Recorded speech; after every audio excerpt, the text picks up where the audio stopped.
now rocking with the hottest boxing podcast in the land with your host, Coach Malachi Williams. True.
For the thousands in attendance and the millions watching around the world,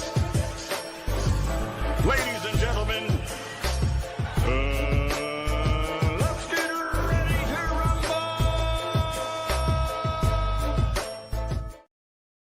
Yeah. What's going on, family? This is our boy, Coach Malachi, in the building. And we are back. Let me make sure I sound good. All right, I don't sound distorted like yesterday, man. Shout out to everybody, man. We're gonna try to make it do what it do, man. We're gonna have a good show today. You get what I'm saying? There's a lot of things that we gotta talk about. And I am the one that's fit to talk about it. So I did change the settings in the Boxing with Coach Malachi channel. And what I notice is, like anytime we go live, I always have it set to, you have to be a member. Not a member, but you have to be a subscriber for like so many minutes in order to leave a comment, right? So sometimes it may be 10 minutes or whatever. But if I leave it on, just anyone can attend the show, then that's when we get all the trolls and the bots. We get all the bots when they're making 1,000 accounts and stuff like that. But I noticed when I put it on this subscriber mode, you don't see any trolls or bots for the most part. 1 or 2 may go through, but I make them pay the price. No, you got to be a member. Well, you got to be a subscriber for at least 20 minutes. You know what I mean? So that's how we do that. And that's how you get rid of them, just like that. They disappear. Shout out to Tony Montana. What's going on, man? Shout out to Trey. Trey, what's going on? Trey in the building. Northern Smog is in the building. What's happening? Jazz Funk, Miss Black Panther is here. Green Eyes P, G5 from the Bronx, the Boogie Down. You get what I'm saying? Who else we got, man? Shout out to Jason. Shout out to Gabe. Gabe, what's going on? Ace Town T in the building. Yeah, man, this fight right here, man, fight card tomorrow, man. We got to, man, look here, man. Y'all, if y'all want me to go live, man, y'all let me know, man. We got to, you know what I mean? It's pay-per-view, bro. I don't want to pay for it, to be honest with you. So it's pay-per-view, fam. So it is what it is. Shout out to who else we got? Shout out to Fonz Jones. Fonz Jones, what's going on, fam? Y'all want me to call the fight, man? Y'all just, Shout out to, y'all let me know. Shout out to Marcus King. What's going on, fam? Marcus he say, keep dropping that reel. What did it say, fam? What Marcus say? He say, True Media Podcast. He say, keep dropping that reel. Boston Talk, one of my favorite channels. Salute, fam. Yeah, I appreciate that.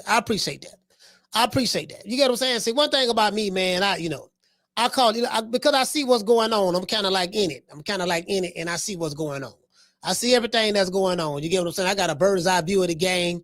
You know what I mean? I have an overstanding of the game, not an understanding, but an overstanding. When you have an understanding, you're under the surface. If you have a surface level standing, then you on the surface. But you have a overstanding, you have a bird's eye view of it. You know what I mean? I have a bird's eye view of the game, so I see what it is. Shout out to Summer in November. Summer, what's going on? Shout out to my sister Summer. LA, stand up. I got a bird's eye view of the game. You dig? So that's just the reality of the situation. And I'm not gonna go down quietly. I'm not the guy that's, this is the thing, right? I'm not the play ball ass nigga. So I'm not going to kowtow to what the mainstream is kowtowing. You know what I mean? I'm just not gonna do that. Just not gonna do that. You know what I mean? I ain't for now, nigga. We ain't playing ball. Good. I'm good on that. I know I'm not trying to seek favor from you. I'm good, baby boy. It is what it is. I'm kind of like Chuck D. I'm a rebel without a pause. You get what I'm saying? A rebel without a cause. You know what I mean? I'm kind of like that. I'm kind of like Chuck D. You know what I mean? It's kind of like, I'm kind of like, you get what I'm saying? It's kind of, you know, it is what it is. Shout out to Too Much Wolves. Shout out to A-Sound T. It is what it is. Shout out to Kenny, Master Goku. You get what I'm saying? Jazz Funk, Mr. Golden. Look here, man. I want to, Mr. Golden. Telling you right now, brother. Listen, man. Once, that one out of G5. What Mr. Golden at? There you go, Mr. Golden. I'm telling you right now, brother. We gonna rally the troops in a minute. We're gonna rally the troops in a minute, Mr. Golden. As soon as it's official. Once it's made official, I'm counting on you, brother. I'm counting on you, the brother, to come back. My brother. To this day. Counting on you to come back. You get what I'm saying? We gonna take this last ride.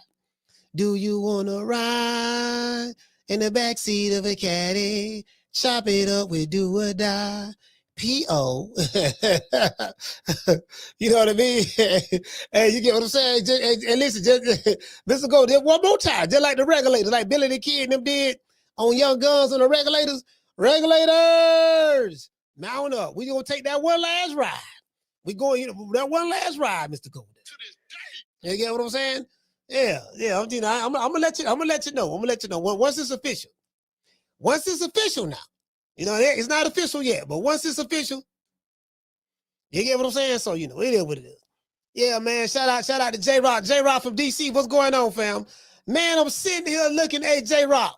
I see old doggone Cool Boy Steph came in overweight. They say the man was 2 pounds overweight, man. So I'm like, okay. I already know that's going to disqualify him for even competing for the title. And I already know that, you know, what's the man name? Oshaki. I already know Oshaki is going to go ahead and go along with the fight anyways, because he want to get paid. You get what I'm saying? So it is what it is. You know, Oshaki came in, you know, and this is the crazy part about it. I think Cool Boy Steph is the one that's moving up. How are you moving up in weight? You normally fight at a smaller weight class. You know, you're moving up in weight, and the one that's moving up is the one that came in overweight. That's kind of crazy. To this day. That's kind of crazy. You get what I'm saying? Shout out to the one, Mr. Ham. Dude, like, you moving up in weight, fam. You got 5 more pounds to work with, or however many more pounds from the last weight you was at. You know what I mean? I think it's either 4 or 5 pounds, something like that. I think 126. You moved from 126. So yeah, he fighting at 130. So yeah. 4 pounds. Come on, fam. You ain't supposed to be the one. You ain't supposed to be the one that you know, that come in overweight. But it is what it is. Now you deny yourself the right to win the title if he were to win. Because I had picked Cool Boy to win. I said, well, I think Cool Boy. You know, basically this is the thing, right? I can't really say I picked Cool Boy, but I think I kind of picked. I did. I picked Cool Boy. This is the thing, right? Cool Boy Steph and Oshaki Foster are 2 pure boxers. 2 pure boxers. And historically, a lot of people don't like watching 2 pure boxers fight each other. Because you're gonna see a lot of defense, you're gonna see a lot of feints, you're gonna see a lot of the science. But it makes for a boring style. Did you get what I'm saying? It makes for a boring style. When you have 2 pure boxers and there are thinkers in there and they're trying to set traps, and one is setting the trap, the other one is setting the trap for the trap, and the other one is setting the trap for the trap for the trap, and the other guy say, I got to set a counter trap, and then next thing you know, the whole round, a whole minute don't went by, They're just trapping. Ain't nobody threw a punch yet, but it's just trapping. Just a bunch of traps and pump fakes and, fainting and all that stuff there. So that's a whole, you know what I mean? a whole minute and a half done went by. They just trapping. They don't trap for a while. They trap for a minute and 30 seconds. Ain't nobody thrown a punch yet, but they were just trapping. You get what I'm saying? So that it normally you feel me? So it is what it. All right, bro, to be honest with you, man, it's really this is a 50-50 fight. I really don't know how to pick it. You know what I mean? Because it's like both of them are pure boxers. So which one you like? You like the pure boxer from Philly or the one from Texas or Houston or whatever, wherever shot you from? So you get what I'm saying? Like, man, this shit right here, man. Jazz Funk got the sleeping emojis. I'm like, yeah, man, I'm just being honest with you. I'm kind of more excited about the Eastside Pitbull Cruz fight and Lamont Roach fight because I know what Pitbull gonna come do. Pitbull gonna come one way. He throwing haymakers, bolos, overhand. Well, he don't really throw overhand rights, but he throw the overhand right. He don't throw windmill punches. He throw the overhand right, the bolo. You know what I mean? He throw wide hooks. You know what I mean? Hey, he doing that for 12 rounds. That's what he doing. I know Pitbull. Pitbull try to take your head off, your whole neck off. Now he telegraph his punches. Now he do telegraph his punches. You can see his punches coming from a mile away, but at least he throwing them. And he don't know what a jab is. He don't know what a jab is. Cool. Listen. Eastside Cruz. He don't know what a jab is. Listen, bro. Shit. Throw a jab. He can't tell you. He can't tell you. So that's the fight I'm looking forward to because I know Eastside gonna step. Everybody like Eastside Cruz for one reason and one reason only. He coming to waller. He coming to throw hands. Throw. He only know one way to fight, and that's come forward.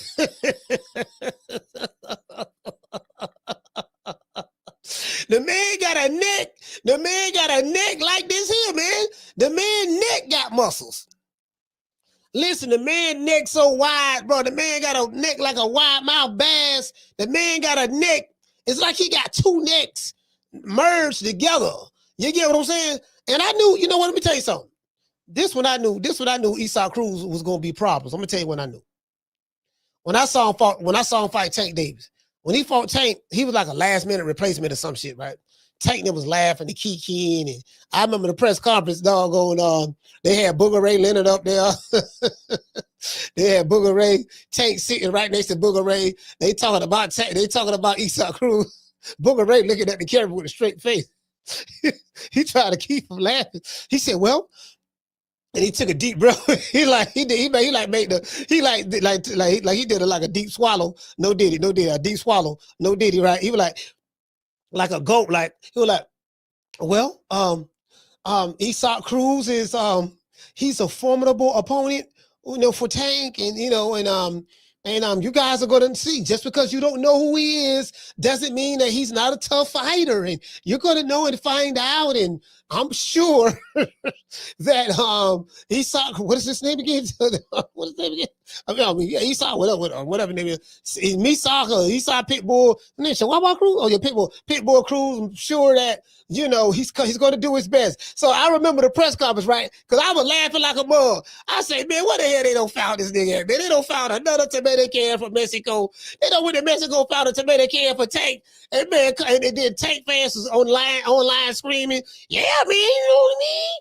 Yeah, you know what I mean? Tank finna fight a killer. So the Tankamaniacs went crazy. They were like, yeah, nigga, we finna fight Eastside Cruz. And listen, nobody ever heard of this mofo till Tank fought him. Facts, true story, right? So Tank got a lot of criticism in that fight. But check it out, though. What no one expected, Pitbull went 12 rounds with Tank. Not only did he go 12 rounds, but he was throwing haymakers and bolo. He was trying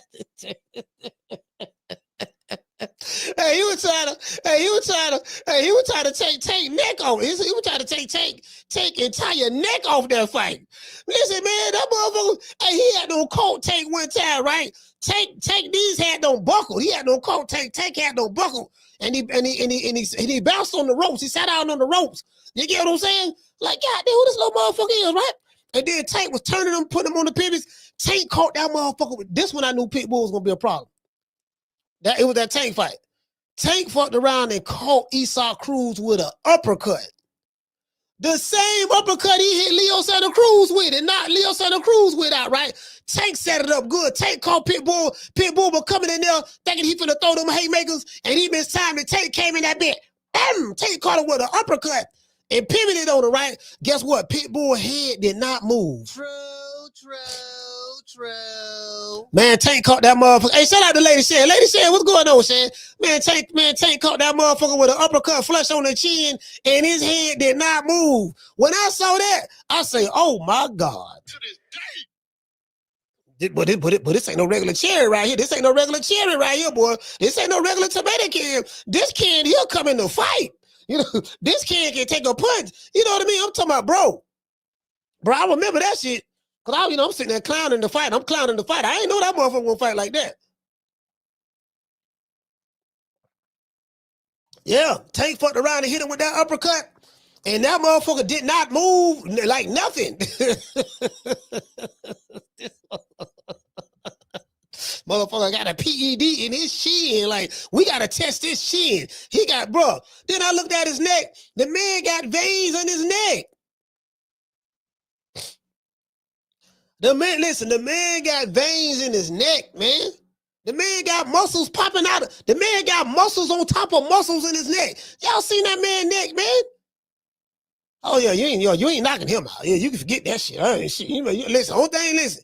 I heard Lamont Roach talking about some, if I get him hurt, I'm gonna try to get him out of there. I said, well, you ain't finna hurt him. You ain't finna hurt him. You can forget it. You ain't gotta worry about that. That motherfucker like, listen, you ain't finna hurt him. Man, you ain't got the punching power to hurt him. I mean, maybe I don't know. Maybe if you go to his body, maybe if you go to the body, yeah. But going to the body, you get what I'm saying? Maybe you go to the body. He could probably stab him to the body with the jab and bam, try to hook him to the body. Now, you can step around Pitbull. It's really easy to step around him because he's flat-footed and he's slow and he really don't do a great job in cutting the ring off, but he got a lot of heart and he throwing haymakers. Pitbull only know one speed coming forward. So that's the fight I'm looking more so forward to seeing versus the O'Shaquie Foster and Cool Boy Steph fight. Those are two pure boxers. You get what I'm saying? Two pure boxers. So I'm like, So I'm gonna be honest with you, I really don't know who to pick in that fight. O'Shaquie and Cool Boy. I recently picked Cool Boy, but I know this is I'm telling you, these are two pure boxers. Unless they gonna step and really go at each other and fight in their pocket, really bang.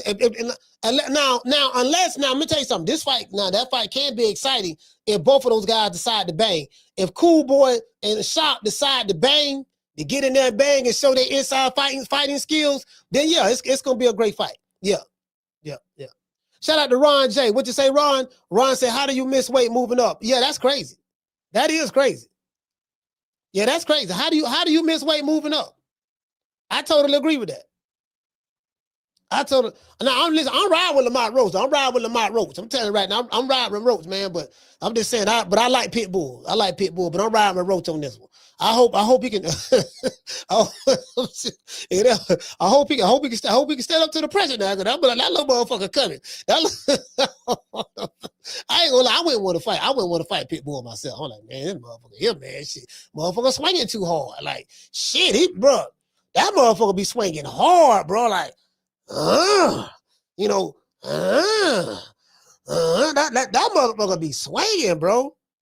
Like, you can see veins popping out his neck and everything. He put everything behind every punch. Shit, you fuck around and miscalculate, boy. Shit. He can knock you out with the left. He can lock you out with the wide left hook or the wide right hook. It don't matter. But they coming wide though. They damn so coming wide. Shit, yeah, man. You get what I'm saying? Shit, I'm riding with Lamont now. I'm riding with Lamont all day, 7 days a week, twice on Sunday. But I'm just saying, he gonna have to watch out because that little motherfucker, man, shit. That motherfucker, he's like a little muscle hamster. Like, he like this here. He like this little, you know what I mean? He like a little hamster. Just imagine looking at a little hamster with a whole bunch of goddamn, steroided up, like just like this. Look, this what you dealing with. Oh Lord, I swear to God, when I see that whole ass nigga Coach man like how ways, I'm gonna put them paws on him. Nigga, Wakanda forever, bitch. Oh Lord, he threw Wakanda through that fence. Wakanda is dead. Oh Lord. Motherfucker, man, he got a little short, strong cock diesel, man. This motherfucker cock diesel, man. This motherfucker cock strong, man. Nigga swinging, motherfucker swinging, man. Shit.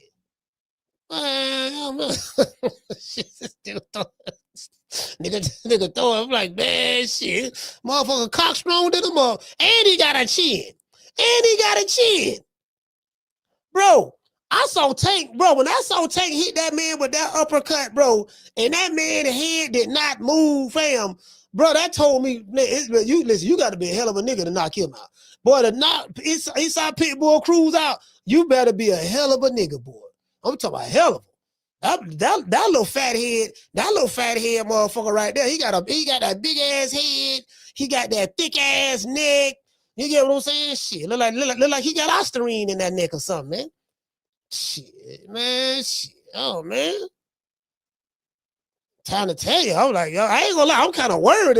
I'm kind of worried a little bit. I'm kind of worried a little bit now. I'm riding with Roach all goddamn day, but I'm like, man, this little more. I sure enough hope Roach, because I ain't really heard nothing about this training camp. I normally get like word from the training camp or something about what's going on. I ain't really heard nothing about the training camp, but I know Roach got the footwork. Roach do have the footwork to do what it do, but you know, it depends. I think Roach talking about something. He finna go in there and bang with him. And now you can smother Cruz. If you can't fight him close, you can smother his shots because he throwing wide bolos and all that stuff there. You can smother him now. That is the way you can smother him and tie him up and spin him and turn him and push him off of you. You get what I'm saying? You can do all that, all the tricks of the trade. You can do all of that now.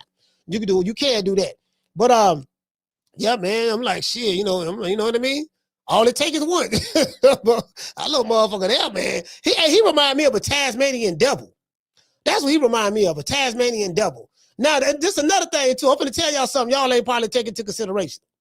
They fighting in San Antonio, right? Are they fighting in San Antonio? Shout out to T-Mac. T-Mac, what's going on, fam? Shout out to La Jessica. Shout out to Miss Black Panther. Summer in November. Master Goku, the master.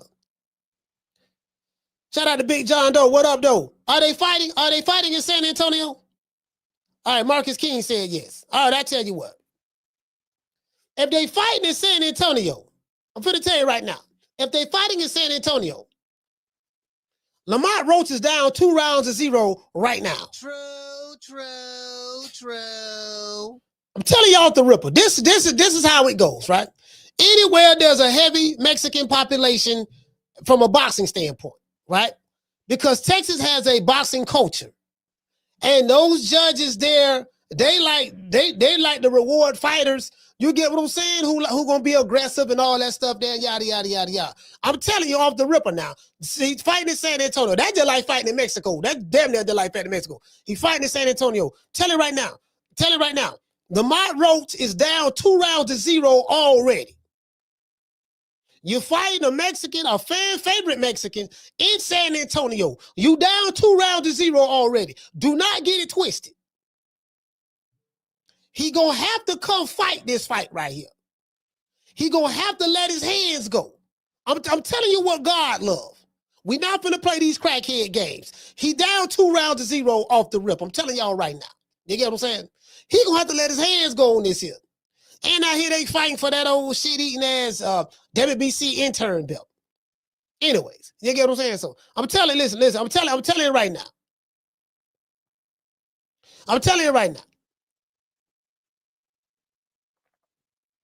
He down 2-0 off the rip. You get what I'm saying? So you know. Anyway, and then the thing with Cool Boy Steph, man, I'm like, man, I'm kind of, it is what it is, man. It is what it is. Anyway, I want to get into the show because I want to address Eddie Hearn and Oscar De La Hoya as well. I'm finna address them as well. I'm finna body them. It's just gonna be a body homicide, it is what it is. Anyway, can Lamont Roach stop Isaac Cruz? Can he stop him? It's gonna be a tough task. It's gonna be a very tough task between the fat head and the thick neck, and because he ain't got no, he really ain't got no shoulders, really. It's just he got a neck. His neck so big it look like he ain't got no neck. You know, it look he's just head and shoulders. But he's not head and shoulders. He got a neck. So I mean, bro, I'm talking about he got a neck. He when I think of necks in boxing, I think of Mike Tyson, Esau Cruz, and Katie Taylor. Katie Taylor got a neck too. Bro, let me tell you something. It's gonna be hard to knock him off. Now you got listen. You can knock him out now, but you gotta be a hell of a boy. You gotta be a hell of a nigga, and you gotta be having a hell of a night to do that. True. Yeah. Nigga coming to San Antonio, boy, they got the trap set for Roach. Yeah, baby boy. You know what I mean? We got to come into Texas. You finna fight. Yeah, you finna fight Esau Pitbull Cruz in Texas in San Antonio. Boy, we got it. But we got to set up. We got to set up real good for you, boy. We got to set up real good for you, baby boy. You get what I'm saying? All he got to do is make it to 12. All he got to do is make it to 12. He make it to 12, he gonna be good. That's all he got to do. You got to do some hellified shit to get this win. Like, you got to do some hell, boy. It got to be hellified. I'm talking about hellified. You get what I'm saying? Because guess what? The judges, we ain't gonna do you no favors. True. Yeah, he got to be super nigga that night. Lamont Roach, I don't know if you listening to this live, you better be super nigga tomorrow night. Tomorrow night, you got to be super nigga. Telling you right now, put that cape on your back, fly through the save the day. Super nigga better show up tomorrow night in San Antonio, or that's gonna be your ass. Just telling you right now. You get what I'm saying? So, anyways, tomorrow night, we have a fight. Lamont the Roach is set to do battle against Esau Pitbull Cruz. This fight is for the WBC TikTok interim belt. You know, that's what it's for, the interim belt, right? You can't make this shit up. The WBC has the nerve to call this a championship fight. The WBC currently have multiple champions in the 140-pound division. I have no idea who the real champion really is, to be honest with you, right? But that's neither here nor there. Esau Cruz is an exciting fighter, but he is a one-dimensional fighter. He's slow, he doesn't throw jabs, and he is pretty much depending on closing the distance and landing punches, you know what I mean, with timing and speed. So there's a method to his madness. You know, he doesn't have the fastest feet in the world, but he kind of like slides over. He has a way of ducking under shots, and he likes when he ducks under a shot, he's stepping forward. So when he come back up, he sometimes you can catch him lunging to throw that haymaker. Like he'll dip, right? When he's fighting a taller fighter, like when he's coming forward and you throwing the jab at him, you may hit him in the head a couple of times, then he'll dip down, right? You know, like the 6'9" boy when they say, now dip, baby, come on, now dip, baby. He mess around and take that little dip, right? You shoot the jab out there, but then when he coming back up, he lunging, he wide open like this here, lunging, throwing that haymaker. He looking to land that one. You get what I'm saying? So Lamont Roach got to be aware of that. Cause he'll duck down like he finna go up underwater. Then he'll explode. And you know what I mean? Shit. True. Gotta watch that little short motherfucker right there, boy. I'm telling you, you gotta watch him, boy. Shit. You get what I'm saying? All right, man. I ain't gonna lie, that little motherfucker scared me. Hey, I'm shaking like booty meat over here. This motherfucker, I'm riding with Roach. I'm like, man, God damn, I hope they did their homework, boy. But this motherfucker right here is ferocious. Like he like a, you get what I'm saying? Shit, that little motherfucker there, man, shit.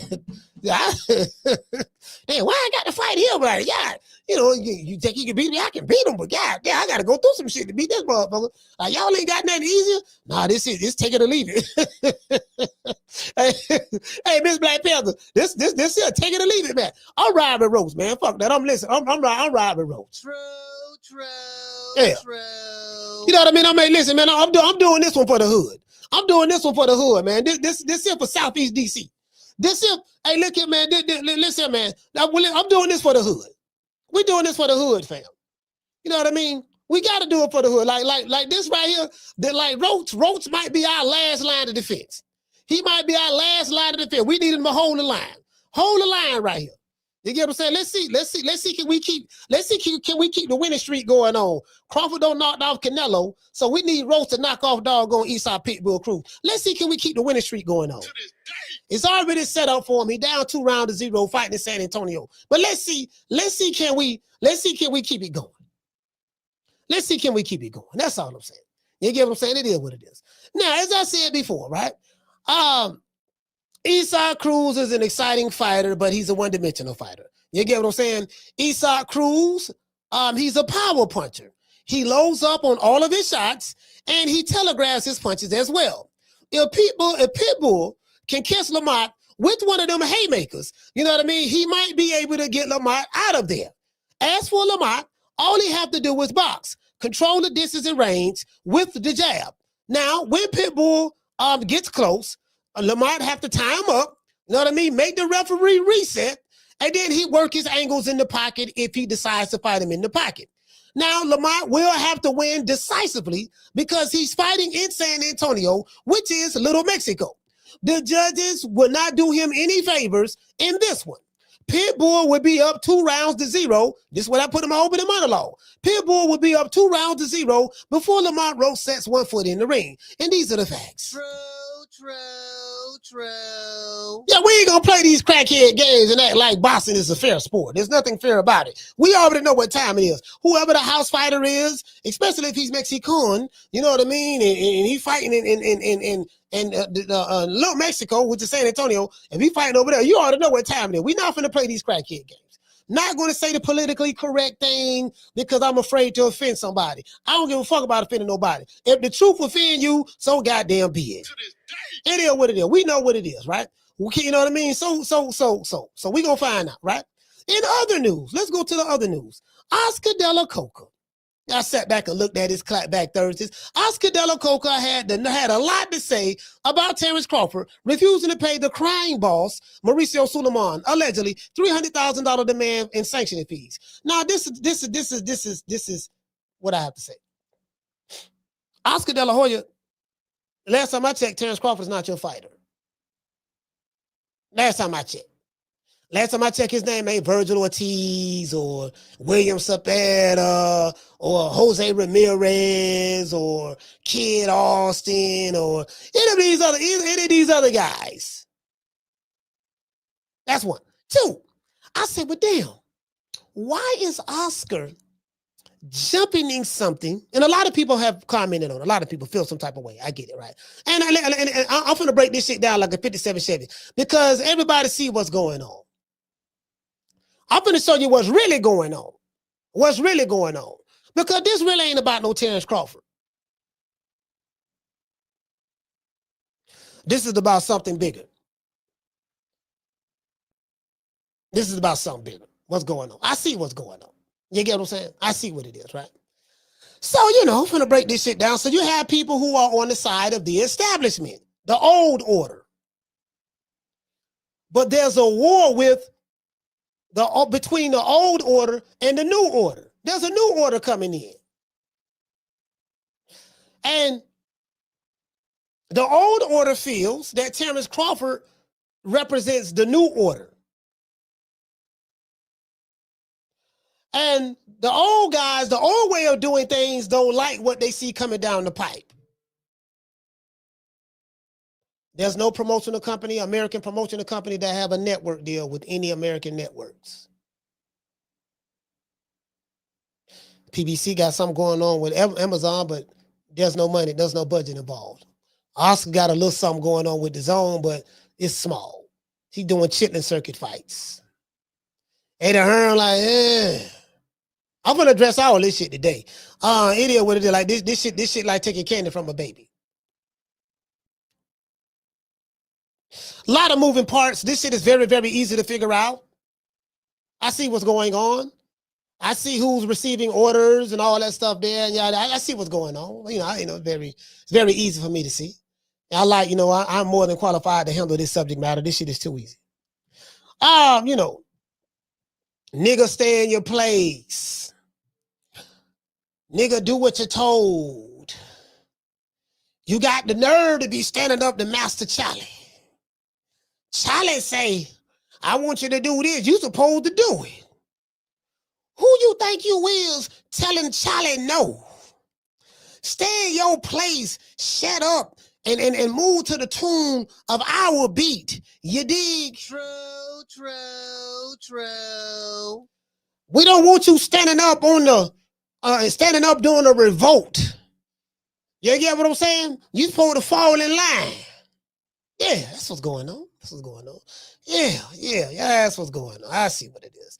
In other news, Oscar De La Coca had a lot to say about Terrence Crawford refusing to pay the crime boss, allegedly, Mauricio Suleiman's $300,000 demand in sanctioning fees. I noticed that Oscar did not address Terrence Crawford's claims about what happened.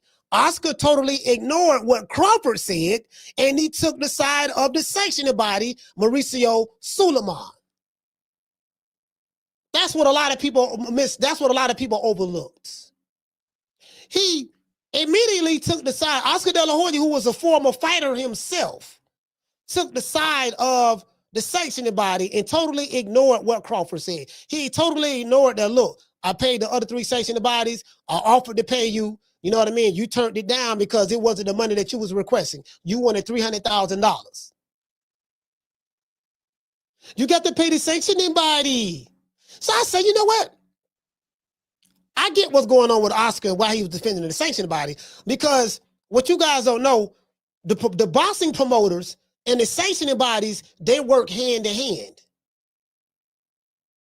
You know, when a promoter want to get a fighter moved up in a certain sanctioning body rank to justify a certain fight, that's what they do. They work hand in hand. You know, Oscar De La Hoya being from East LA, Mexican-American, Mauricio Suleiman being from Mexico, Mexican, the 2 brothers got together, you know what I mean? And we got a nigga who getting out of line in Terrence Crawford. We can't have that. Come on, Terrence. Come on, Terrence. You know, I expected better from you. Why you expected better from Terrence? Terrence, Crawford don't fuck with you and you don't fuck with Crawford. How you have expectations of a nigga that you don't even fuck with and he don't fuck with you? So that's fake outrage right there. Fake outrage. Did you get what I'm saying? So, you know, the promotional companies and the sanctioning bodies are in business together. We can't have nobody upsetting the apple cart. Business as usual. This how this works. I remember the president of the IBF got sent to the feds. He didn't snitch on nobody. An old brother got sent to the feds because they got busted for taking bribes and all that stuff, moving people up and down the sanction, moving people up and down the ranking system and all that stuff there. The IBF, I think that was about 98, 99, something like that. That stuff still goes on. That was just not one unfortunate situation. That goes on to this day. To this day. You did? I mean, that's just the reality of the situation. So, you know, so I see what's going on with that, right? Anyways, but as I said before, pretty much Oscar De La Hoya is looking out for his fellow Mexican compadre.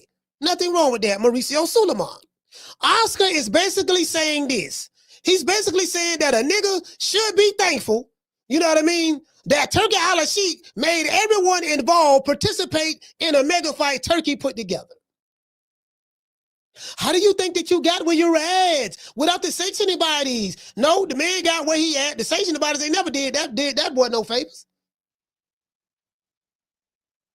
You know, they put you in position. No, Oscar, when you was the golden boy years ago, and shout out to CJ from Goodfella TV. I saw your video, and CJ was right about this here. When you was the golden boy, you was the one that was chosen. The little slim dark-skinned dude from Omaha, Nebraska, ain't nobody gave that boy nothing.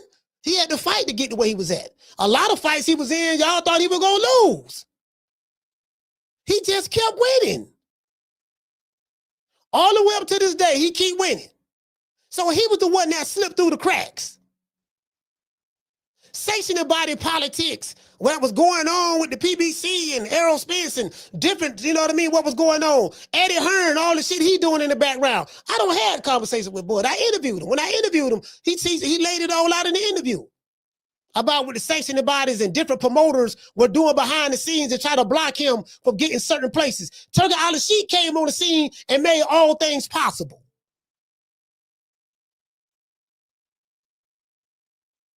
So Turkey Al-Sheikh represent the new order.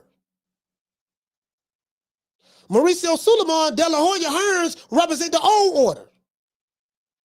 And I notice how they pick and choose when they want to get mad at Turk Al-Sheikh. Don't y'all do business with Turk Al-Sheikh? Oscar De La Hoya, didn't you sell the Ring magazine to Turk Al-Sheikh? Oscar De La Hoya, don't you have fighters fight on Turk Al-Sheikh's cards? You spoke about monopoly money. That monopoly money is getting to your head. No, the money that you made got to your head, Oscar. You the one was snorting coke when you got money. You the one was wearing fishnets when you got money. You the one was wearing high heels, lipstick, and makeup when you got money. You the one was wearing thongs when you got money. You the one was sitting down on dildos when you got money. So you're projecting yourself on the Crawford. Tell me when you the money got to your head. No, the money got to your head and it got to your nose too. True. Yeah. Got to your nose too. Got to your nose. Got to your nose too. I'm listening to what this motherfucker's saying. Oh, you like, look, they talking like this some master slave shit. Like you's an ungrateful nigga. You need to be grateful for what we did for you, boy. To this day. No. See, I'm gonna call it like I see it. Again, I ain't here to make friends. Fuck Golden the Boy as a record label staff and as a crew. Fuck Matchroom and Eddie Hearn as a record label staff and as a crew. Fuck the WBC and Mauricio Suleiman as a record label staff and as a crew. Fuck El Chapo and the Cartel. True. Fuck the Cinnabons too while you're at it. I don't give a damn. Fuck the other side. I said what I said. It ain't like it's gonna be no consequences, repercussions. Anyways, as I said before, Oscar De La Hoya is pretty much saying, a nigga should be thankful that Turkey Al-Sheikh made everyone involved participate in the mega fight that he put together. Turkey Al-Sheikh made this fight happen, but Oscar is giving Mauricio credit for some shit that he had nothing to do with. Now I know what y'all saying. Well, coach, what you mean he had nothing to do with it? His belt was on the line and all that stuff there. That was because of Turkey Al-Sheikh. Turkey Al-Sheikh made everybody come together. He paid them whatever money they wanted, because that's why they participated. And that's what it was all about. And then they said, well, push come to shove, Canelo gonna beat him anyway, so we ain't got nothing to worry about. As Bud Crawford said, as Bud Crawford said, all of you over there was thinking that Canelo was gonna win. He lost. He got his ass whipped. This nigga had the nerve to beat a fellow Mexican on Mexican Independence Day, and he took the belt back to the hood. Then this nigga gonna say he ain't gonna pay me the $300,000 that I'm trying to extort him out of. I don't care about what the other section about is what you paid them. I want 10 times more than what you paid them. Oh, you do? Oh, we gonna take the belt. Okay. Well, do you, fam. That's your belt. History already made. There's a video out there of me I'm breaking toenails off. I'm breaking toenails off in Cinnamon's ass. Breaking toenails off in his ass. Putting taco shells off in his ass on Mexican Independence Day. So that history has already been made. When they look in the history books, it's gonna say the only undisputed super middleweight champion of the world in the 4-belt era, Terrence Bud Crawford. That's what it's gonna say. Damage already done. Buddy's still getting them taco shells out his ass.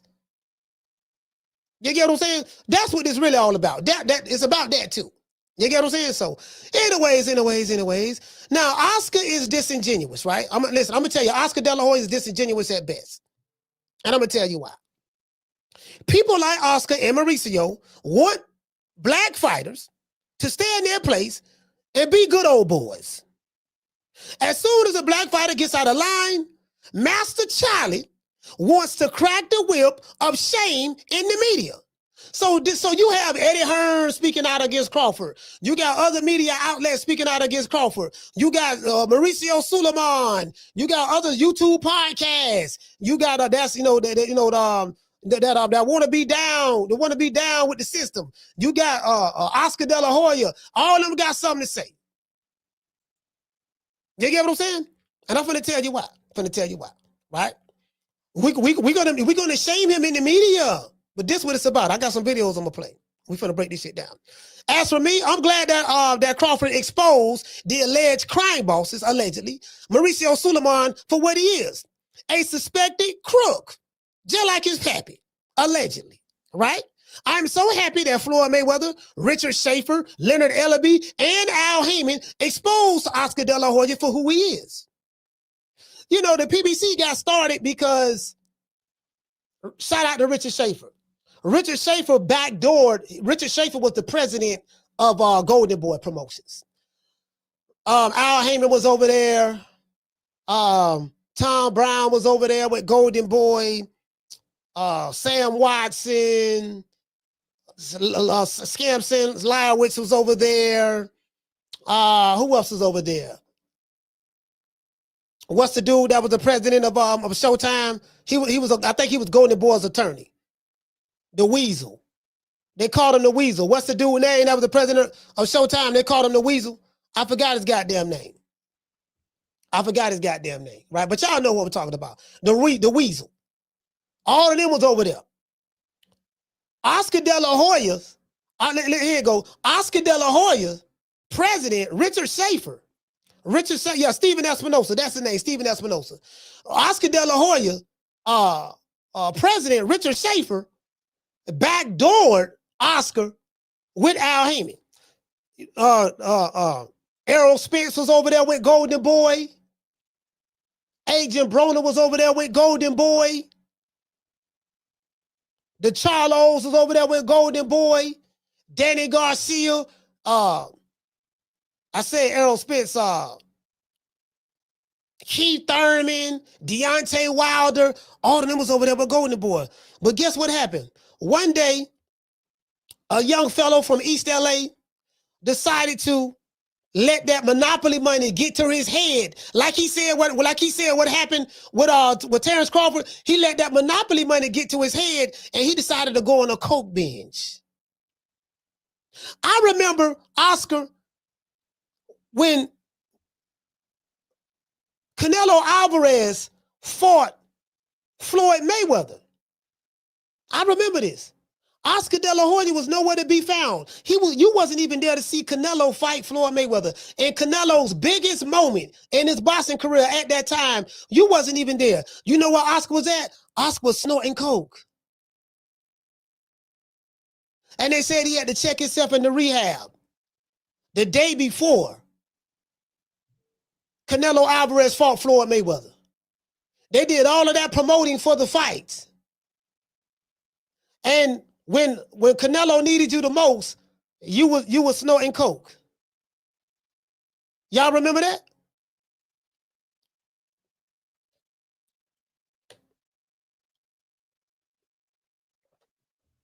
I remember that.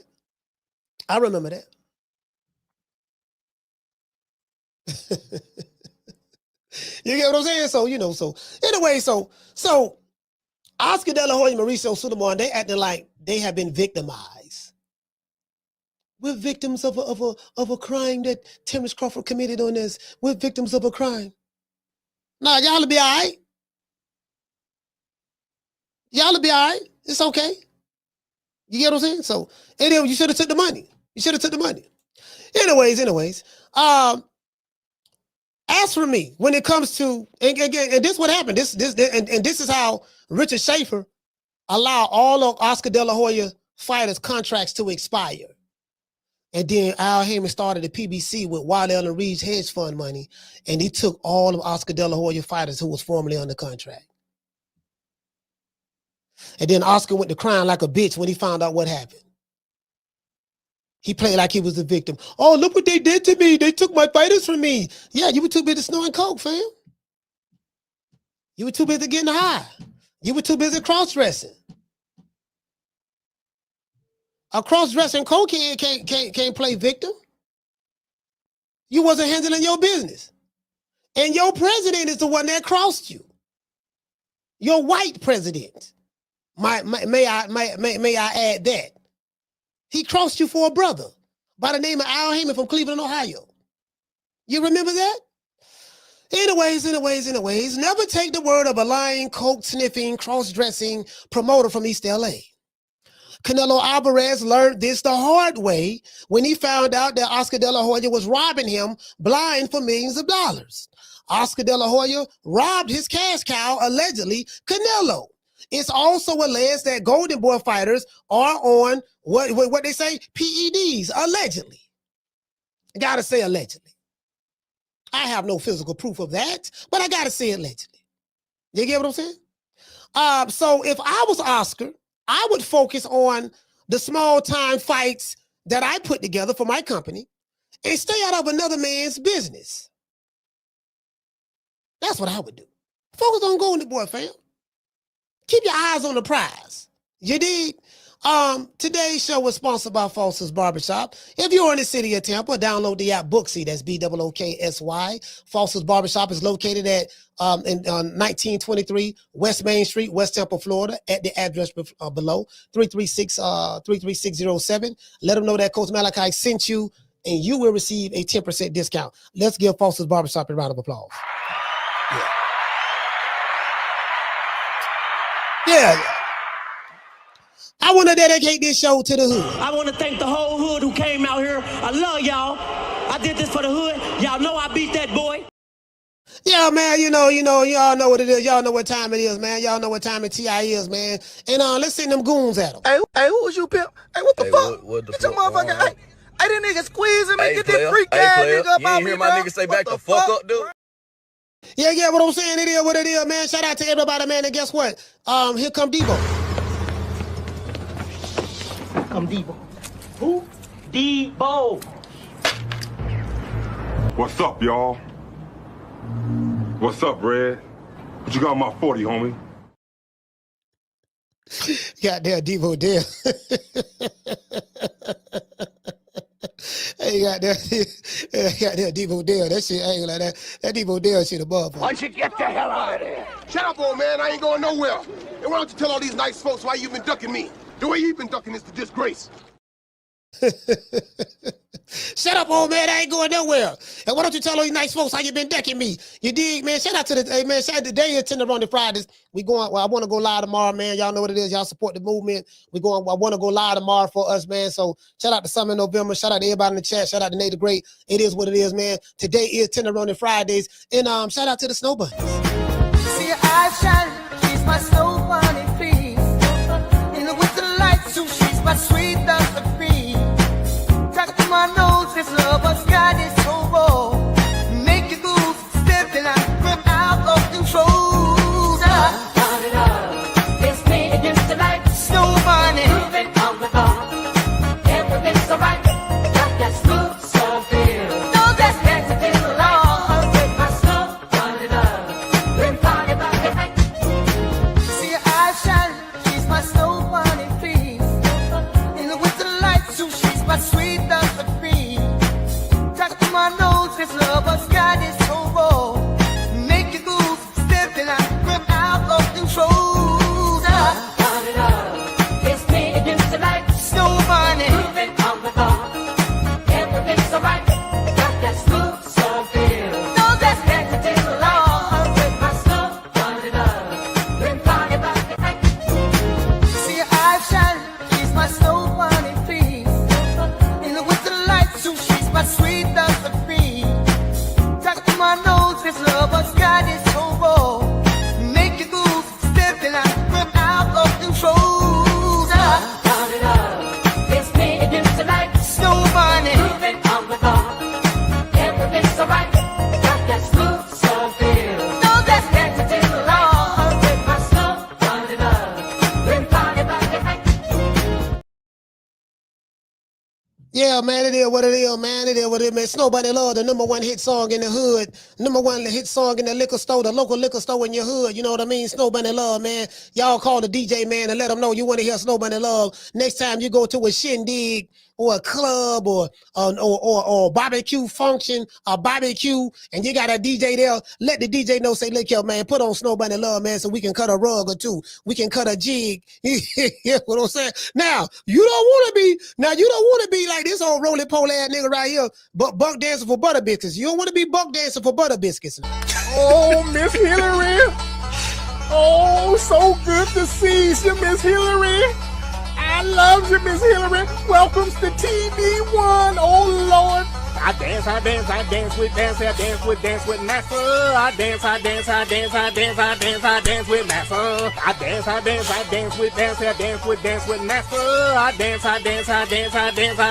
dance with Master. Now, let me let y'all see what's really going on over here. Well, let's see what the ruckus is all about. The ruckus. Let's see what's really going on. So we got Oscar De La Coca right here on the screen, and we're going to break this down like a 57 Chevy. This is going to like taking candy from a baby, but let's go. Let's see what he's talking about. All right, it's time for the only segment in boxing that gives you the facts and makes you laugh. It's Clapback 30. All right, he said that gives you the facts and makes you laugh. Now he started off lying, but that's neither here nor there. Let's go. I'm finna break this shit down. Thursday.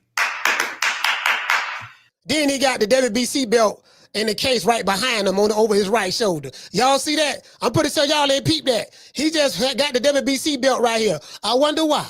Except I won't make you laugh because today I'm pretty fucking pissed off. Terrence Crawford, he told the WBC to basically go fuck themselves yesterday and is refusing. Okay. Why is you pissed off? Let's just stop right there. He say, today I'm not going to make you laugh. You know, I'm pissed off. Why are you pissed off? This ain't got nothing to do with you. This ain't got nothing to do with Golden Boy as a record label staff and as a crew. This ain't got nothing to do with none of your fighters. Why are you pissed off? I digress. Let's continue. To pay sanctioning fees to them for his $50 million fight against Canelo. They keep talking about those $50 million. They keep talking about those $50 million, which is speculation, you know what I mean? Because of, you know, they're saying he made more than that because by him becoming undisputed, he got a bonus. So it is, which is speculation. But they keep talking about the $50 million. See, that's what this is all about too. Because guess what? Oscar De La Hoya never would have paid Canelo the 100 or 150 million they say he made or whatever, and he never would have paid Crawford $50 million. So he talking about, so this nigga, so this what he's saying. This nigga made $50 million, man. This nigga made $50 million. So this what he mad about. But I digress. Let's continue. That's one of them. Let's continue. $50 million. Hey, no, listen. He emphasized that.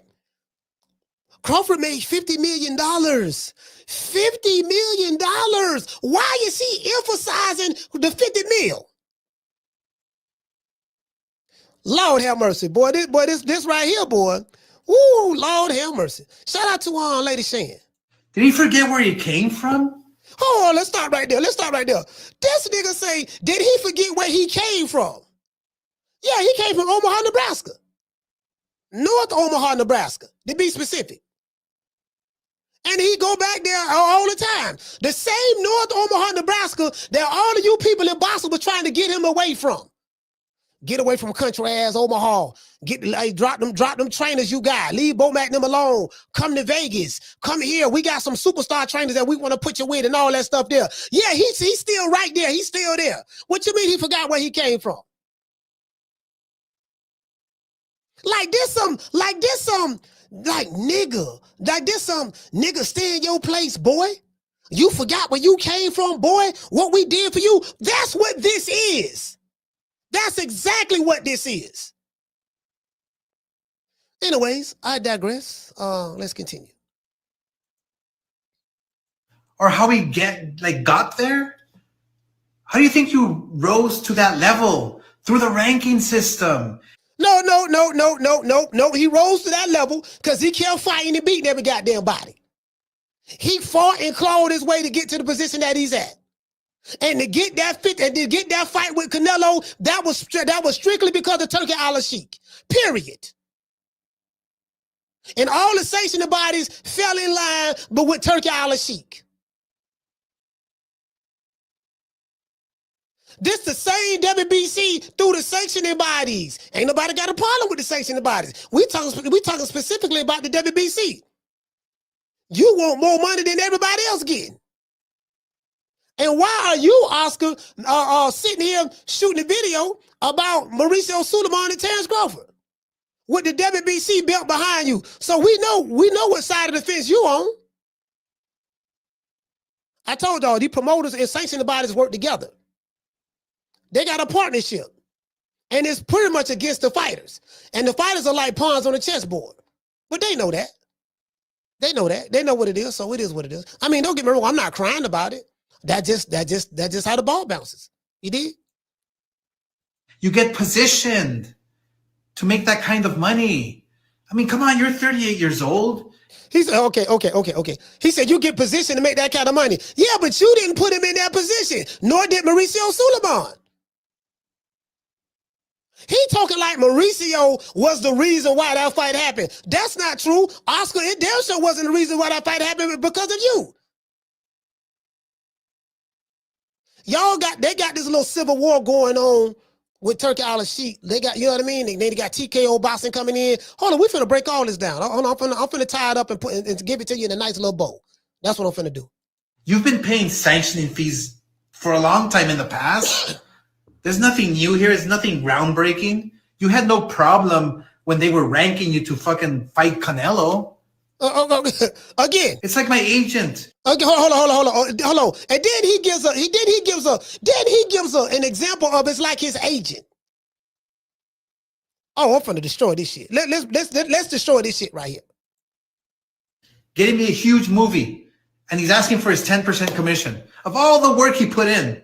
And then I tell him, you know what? Go fuck yourself. So let's stop right there.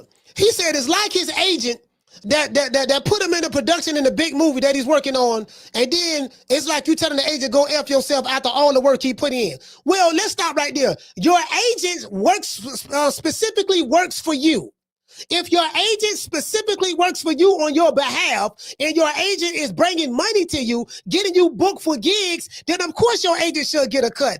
The WBC does not specifically work for Terrence Crawford or any fighter. The WBC specifically works for himself. They work hand in hand with you promotional companies, and they get sanctioning fees from these fighters to issue these belts for them to represent them wearing their belts. He wanted that sanctioning fee for the $50 million that they saying he made. He's not an agent working on Terrence Crawford's behalf. Turkey Al-Sheikh paid that money. You want a cut of the money that Turkey Al-Sheikh paid Crawford. That ain't the issue. The boy tried to pay you. This is what Oscar De La Hoya is missing. The mafia crime boss, allegedly, Mauricio Suleiman, said, no, well, I want $300,000. Plus another 100 and something off of that. That's what Crawford said. I'm inclined to believe him over the goddamn the sleazeball Mauricio Suleiman. I ain't gonna believe nothing Mauricio Suleiman say. Because whatever the establishment is riding with, I'm automatically going to take the opposite position. So I don't give a fuck about what establishment YouTube channels got to say, or establishment promoters, or establishment sanctioning bodies, or establishment fan bases. I don't give a damn. My position is always fuck the other side, literally, and fuck who don't like it. So, you know, I mean, it is what it is. How fair is that? I've heard Crawford say many times that he loves the belts. Okay, he said he heard Crawford say many times that he loved the belts. Did you not hear Crawford say that Mauricio Suleiman wanted more money than the other three sanctioning bodies? You said you heard he said he loved the belts, but you didn't hear him say that he wanted more goddamn money. You didn't hear him say that, look, no, I offered this motherfucker this price that everybody else took. He like, no, I want more than that. I want 300,000. We want 0.06% of the purse. You ain't hear that. Anyways, I digress. But suddenly the WBC is the enemy and the ring belt is the only one that matters? I mean, seriously, Suleiman has to be rolling in his grave. Nobody don't give a damn about Suleiman rolling over in his grave. Who gives a damn? There's a whole lot of people rolling over in their goddamn grave. Jose Suleiman was a crook his goddamn self. Truth be told. Talking about something, he should be rolling over in his grave, rolling over that he ain't getting no goddamn, but like rolling over all the crooked shit that he did. Jose Suleiman. He's going to be rolling over in his grave that he's not able to get this extortion money. Man, nigga, man, shit. Literally. I mean, it sounds like you're reading a script or something. Come on, you've been the ring mouthpiece and the chosen one since they came on board 2 years ago. All right, so this what this is about. Terrence Crawford, he made $50 million according to what they're saying. Now we're fleshing it out. You know, you made all of this money. He emphasized the money. You've been the ring mouthpiece since it came out. Nah, he don't like that. Turkey Island Sheet like Crawford. He don't like that. So it's okay to be the Golden Boy mouthpiece. Ain't nobody got a problem with it. It's okay to be the Matchroom mouthpiece. Ain't nobody got a problem with it. It's okay to be the any other promotional company mouthpiece. Ain't nobody got a problem with it. It's okay to be the sanctioning body mouthpiece like everybody else is being. Ain't nobody got a problem with it. But now Crawford appears that he's the mouthpiece of our ops. Turkey Island Sheik is really our ops. Even though we work with him, we take his money, but he really our ops. And he chose a nigga from North Omaha instead of choosing one of our people. He chose the slim dark-skinned dude from North Omaha. And he paid this nigga all this money that he didn't deserve to get. He chose this nigga. And he paid him all this money and making him filthy rich. Something that we never would have done. We never would have paid this country nigga from Omaha that much money. That's what this is about. This low down, dirty nigga, how the hell he getting paid all this money? And then the most powerful entity in boxing is backing him. Y'all shitted on that man for years, tried to hold him down. Somebody else come through from the Middle East and put him up. Y'all got a problem with that. No, talk back to me today. Let's talk about it. I'm going to drop the phone lines. Let's talk about it. Yeah, okay. I'm going to drop the phone lines. We all know that. I mean, it looks like that monopoly money really got to your head. Let's stop right there. He said, look like that monopoly money really got to your head. Oscar De La Hoya, last time I checked, you got a net worth of over $200 million. And you are the one that's wearing fishnet pantyhose. Fishnet black pantyhose. You the one that's wearing red high heel pumps. You the one that's wearing thongs, sir. You the one that's wearing lipstick, sir, and makeup. Crawford is not doing that. You the one that's snorting coke and got to go to rehab and can't be at your fighter's fight. You the one that's robbing your Mexican fighter, Saul Canelo Alvarez. You made a deal with the zone behind his back, signed a $10,360-something million deal behind his back. And he had to sue you in the zone to get out of that contract. You the one did that. You the crook in this situation.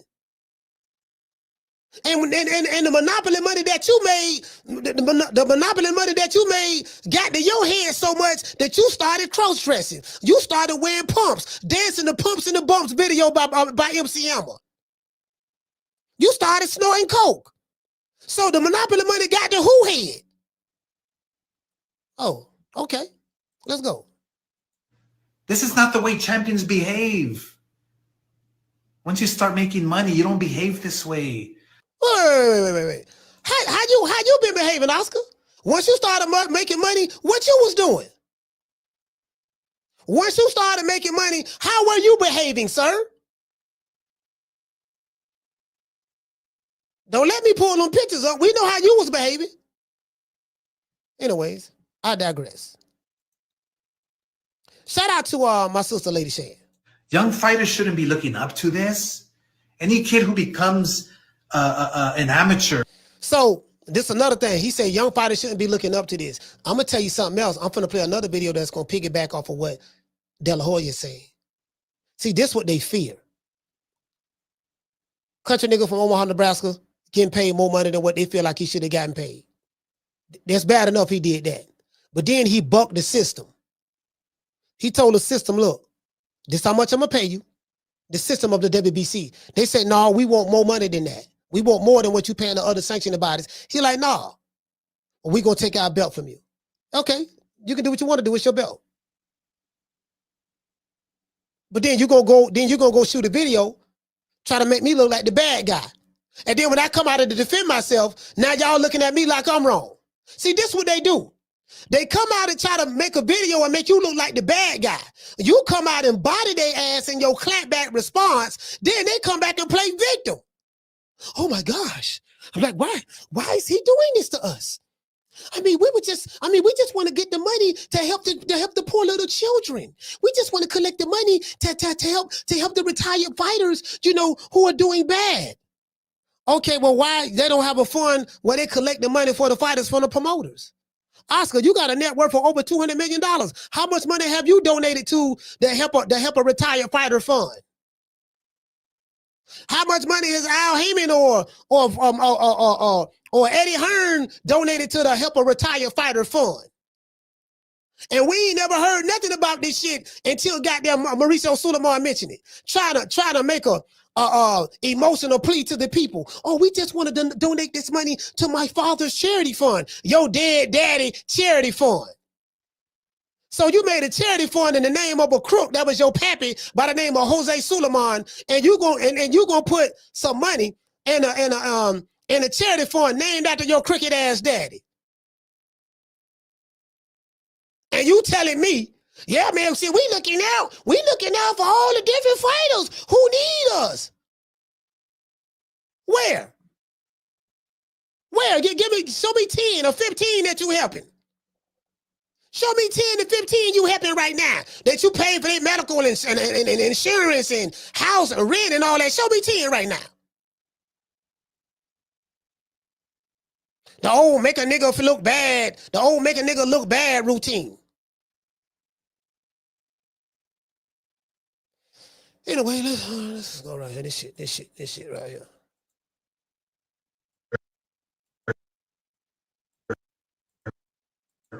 Dreams of becoming a world champion and having a belt. The kids dream of becoming world champions like you did, Terrence. This is not the way to behave. This is not the way to behave. Do what you're supposed to do. Do what you're told. Pay my Mexican brother his money. You know better than that. Puto, you know better. That's the problem. This why we don't like to give you niggas money. They should have never gave you niggas money. You don't know how to act. You're supposed to go along with the program. We got a racket going on here. They say we got a racket going on here. You got to go along with the program. They should have never gave you niggas money. Oh, let's go. Look, yes, there is an agenda with TKO. Yes. So he said, yes, there is an agenda with TKO. There's an agenda with you too, sir. Is there an agenda with TKO? Absolutely, there's an agenda with TKO. Is there an agenda with Turki Al-Sheikh? Absolutely, there's an agenda with Turki Al-Sheikh and Dana White. But is there an agenda with Eddie Hearn, Oscar De La Hoya, Mauricio Suleiman? Absolutely. There's an agenda with you too.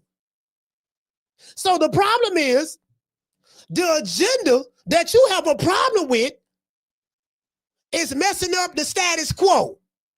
And they're taking a fighter that's issuing in that new order by rebelling against the system. Your fear is if other fighters do what Terrence Crawford is doing. This is old COINTELPRO type stuff back in the 60s with what J. Edgar Hoover used to do to the Black Panther movement and all that. So this is the old, you know what I mean? Like what happened now, if we get one of them Negroes was to rise up. If one of them Negroes rise up now and become influential in the sport and become too big-headed, we might not be able to control him. And he might cause the other runaway slaves or whatever to get out of line. This is what this is really about. We can't have this Negro getting out of line now. And then he lined up with some powerful people because we didn't do the Negro no favors. We didn't do him no favors, but somebody came out of nowhere and uplifted him, paid him all this money that he never should have got. And now he's speaking out against the machine. Oh, that's what this is about. That's what this is about. True. Yeah. That's what this is about. That's it right there. Yeah, that's what it is. That's what it is. Yeah, that's what it is. That's what it is. That's what it is. That's what it is. I get it. I get it. I get it. Let's go. Yes, they want to create one belt, one entity to control the entire sport. But it's sad that they made you the mouthpiece. You of all people. And so who are you? Who are you the mouthpiece of? They made you, Crawford, the mouthpiece? That's what you're saying. Okay, so who are you the mouthpiece of? Who Mauricio Suleiman is the mouthpiece of? Who is Eddie Hearn the mouthpiece of?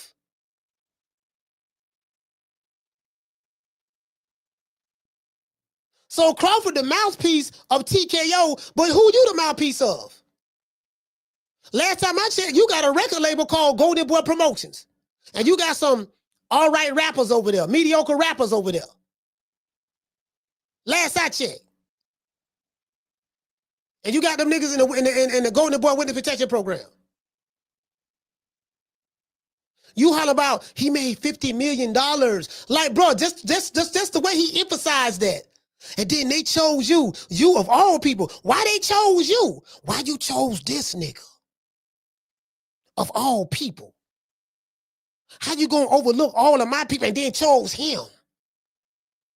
And paid him all that money. And he beat one of our own on Mexican Independence Day in front of El Chapo and all the Mexican cartel and government. And then he took the belt back to Omaha, Nebraska. And then he got the nerve to refuse to pay us the $300,000. He want to pay us what he want to pay us. Something that's fair. But we don't want that. We want the $300K. He got the nerve. So now we finna go out in the media and try to besmirchify his name and his character. Nah. True.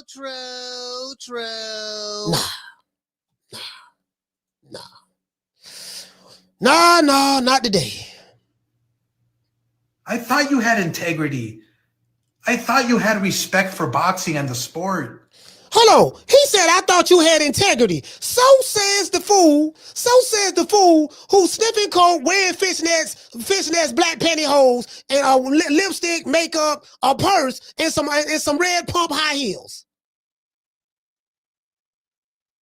I thought you had integrity. What was the integrity when you had that thong on, sir? Listening to Cisco the Thong song. What was that integrity when you was ripping off Saul Canelo Alvarez? But you of all people got the nerve to talk about integrity. What was that integrity when Tevin Farmer fought William Cepeda the first fight, and it was supposed to be drug testing, and William Cepeda never got drug tested? And when Tevin Farmer went to talking about it after the first fight, bringing awareness to it, you went ahead and gave him a second fight with William Cepeda, paid him a little bit more money. What was the integrity in that? What was the integrity when a fighter get popped for a PED and the sanctioning body raises the limit of the PED that the said fighter got popped for so that the other fighters can take it without being punished? What was the integrity in another fighter getting popped for a PED, but then you finding them not guilty because it quote unquote fell under the threshold of New York, and so we gonna find them not guilty but put them on probation? Well, if you put a man on probation, that means he's guilty. Probation is a form of punishment. If you violate that probation, then you get something called an escalated punishment, which is a suspension or maybe doing time in jail. So how you gonna find a nigga not guilty but guilty at the same time? Integrity. Let's continue. What do you think the Jose Suleiman Foundation does because of those sanctioning fees that you refuse to pay? Okay, so why you ain't paying them? If you really believe that the Jose Suleiman Fund that's where the sanctioning fees go, why you ain't putting no money in there, Oscar? Why Eddie Hearn ain't putting no money in there? The promoters make more money than the fighters. Why y'all ain't putting no money in there? Why we ain't seeing all these miracles that y'all supposed to be doing for old retired fighters? We ain't seen nothing. We just supposed to take y'all word for it. Nah. Let's go. You know what he does? He helps these kids get off the streets. He houses ex-fighters. That money goes into retirement funds. That money goes into paying hospital bills. Okay, well, show us the hospital bills that was paid. Since you coming out publicly saying that's what it's for, surely you can publicly show that's what it's for. Because if you can publicly say that's where the money go at, then you should be able to publicly show that's where the money is going at.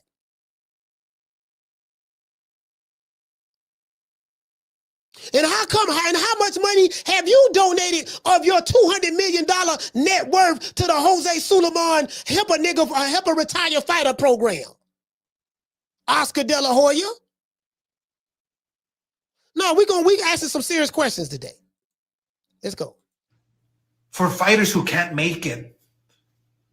So just because you made it, Crawford, and you made $50 million, you don't want to pay that fee ever again. Hey, he talk about the $50 million again. Hey, look here. He talk about the $50 million again. He said, hey, just because you made that $50 million, that's the third time he brought up those $50 million. The third time he brought up no $50 million. He's salty about that. That nigga ain't supposed to make that much money. How you pay this black dude from Omaha, Nebraska that much money? And I heard he made more for becoming undisputed. But that's neither here nor there. Just speculation, I don't know. How you pay him that much money? Why you, the promoter of Golden Boy, worried about how much money Terrence Crawford making? You brought it up 3 times in this video. Lord have mercy. Again, that is wrong. I'm very disappointed. Yeah, there's an agenda here by that TKO group. And I'm going to do everything in my power to do whatever I can to protect boxing. I'm going to do everything in my power to do whatever I can to protect boxing. How? You ain't been doing everything in your power to protect boxing. When you had the Ring magazine, you weren't doing nothing with it. It went to shit. When you was robbing Canelo, was you doing everything in your power to protect boxing when you was robbing Canelo? When you was snorting coke, going to rehab, wearing fishnets and high heels, was you doing everything in your power to protect boxing then? When you was making excuses for Ryan Garcia for his racist rants that he was making online, and he got popped with PEDs Osterin, you was making excuses for him cheating. Was you doing everything in your power to protect boxing then? What about the fighter Superdel Matias finna get ready to fight? Superdel Matias is allowed to have a fight with PEDs in his system. What about the guy that he's fighting? Are you worried about the safety of the guy that he's fighting? Are you protecting boxing then? Even though Superdel Matias is not a Golden Boy fighter, but I'm just saying. I'm just asking a question. All right, let's go. Because this is a sport that gave me everything.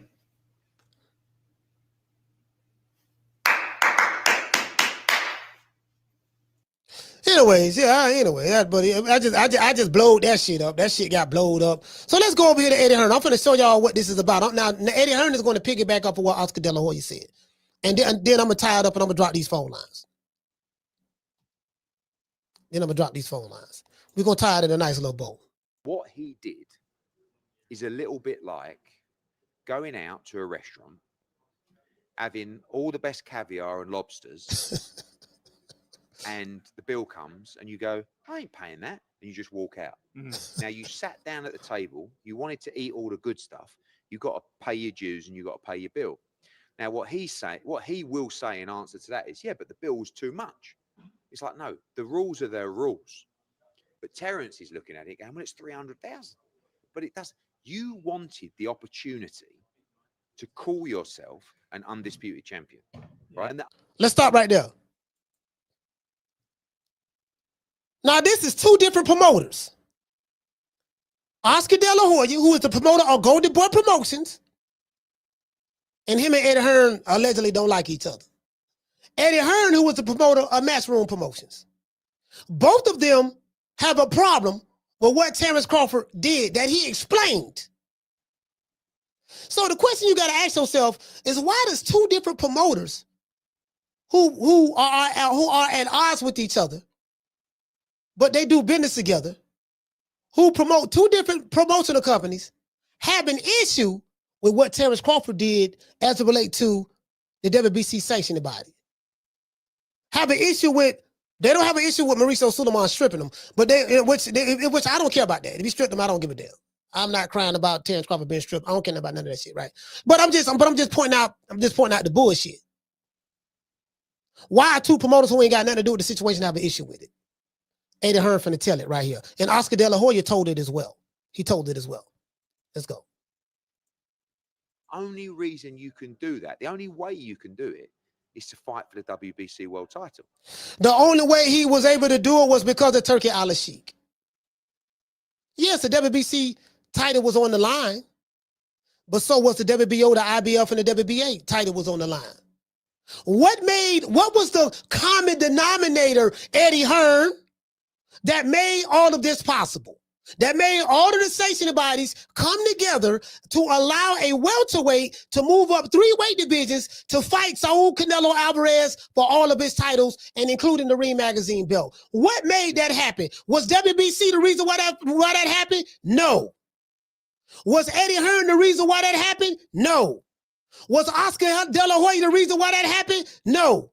Was Turki Al-Sheikh the reason why that happened? Yes. So Mauricio Suleiman didn't do the black man from Omaha, Nebraska no favors. He took the money that Turki Al-Sheikh paid him, just like the rest of the sanctioning bodies took the money that Turki Al-Sheikh paid them, and they came together in order to make it happen. They fell in line with their boss, Turki Al-Sheikh. Turki was the one that put the money up. Mauricio Suleiman didn't put no money up. Oscar De La Hoya didn't put no money up. Eddie Hearn didn't put no money up. The fight was made because of money and power. Turki Al-Sheikh has the money and the power to do what he wants to do to make everybody bow down. That's what's going on. Those are the facts. True, true, true. Let's continue. So if belts don't matter, then surely undisputed doesn't matter to you. For me, if you want to fight for the undisputed championship, you have to abide by the rules of that belt. But this is the era of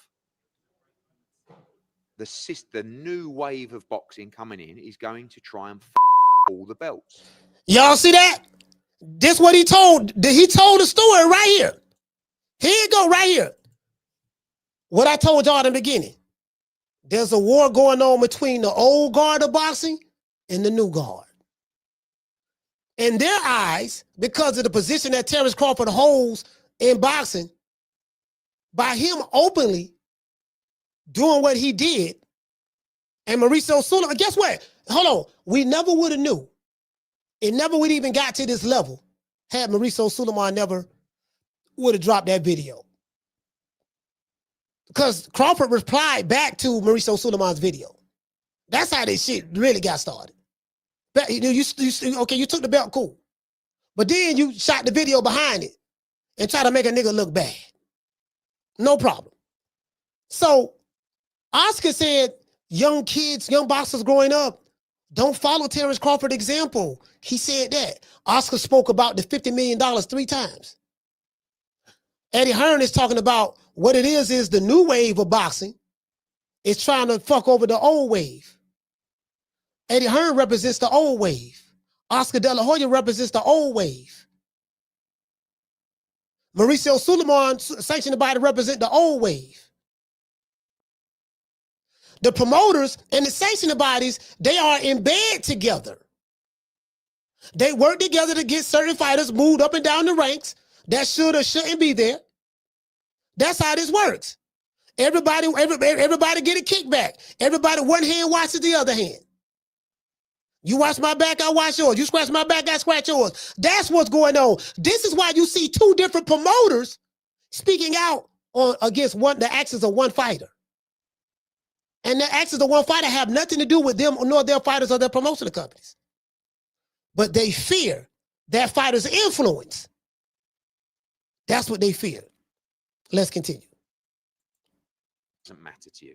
For me, if you want to fight for the undisputed championship, you have to abide by the rules of that belt. But this is the era of the new wave of boxing coming in is going to try and all the belts. What he did.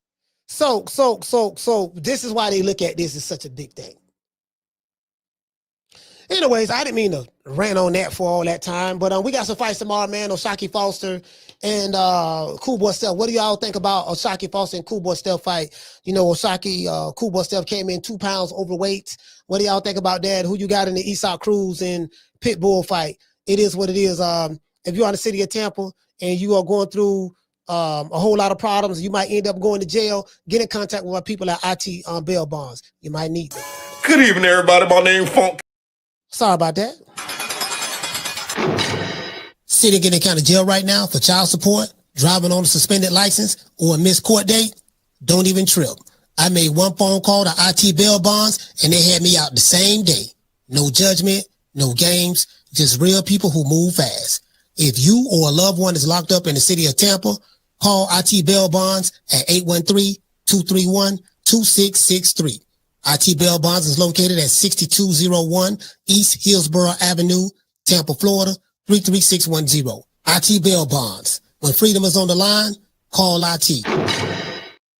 Yeah, man, it is what it is, man. It is what it is. Ain't no other podcast in boxing gonna nail it like I'm gonna nail it. I'm gonna nail that motherfucker to the cross.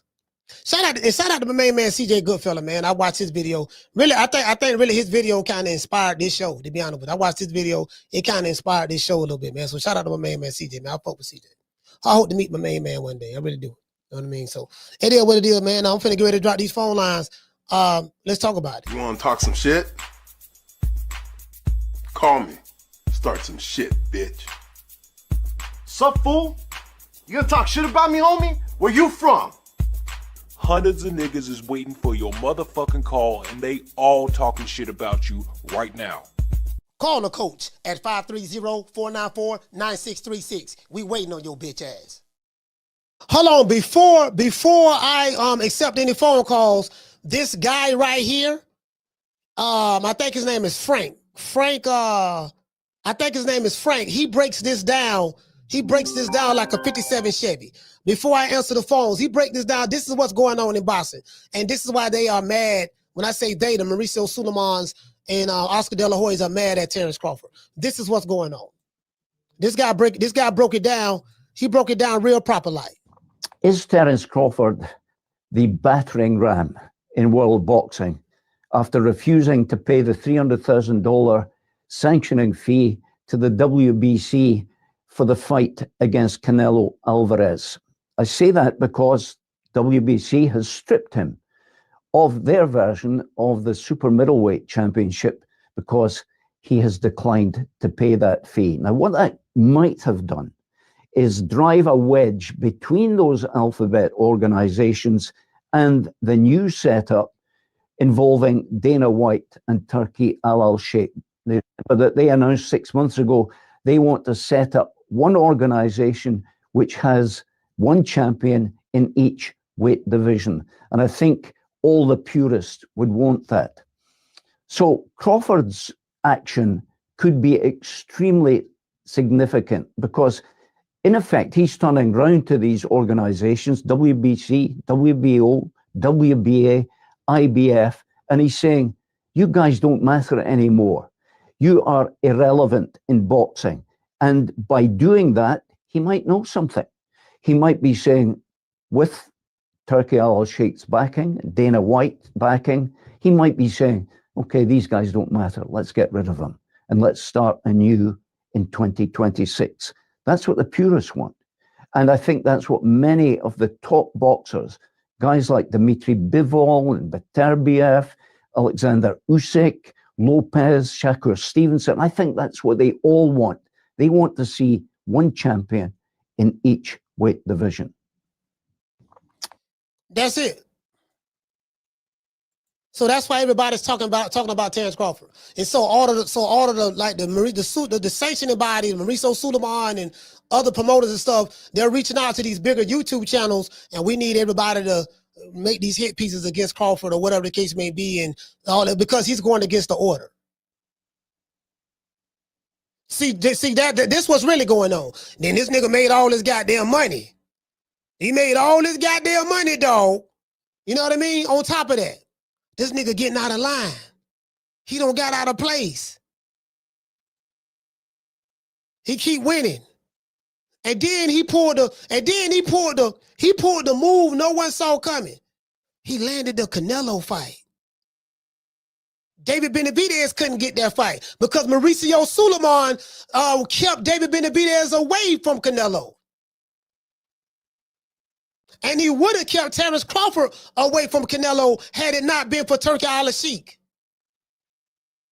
Nobody made Mauricio Suleiman fall in line and allow Canelo to fight Terrence Crawford for the WBC belt. Have y'all asked yourself that question? Nobody made him do it. What made him do it? He could have said, well, Terrence Crawford, no, you're ungrateful. You're ungrateful, negrito. I don't want to do anything with you. I don't care nothing about Turki Al-Sheikh's money. You're not a super middleweight. You just can't move up like that. He could have said that. Have you ever asked yourself why he didn't? Have you ever asked yourself why he didn't? Nobody made him do it. Shout out to Keith.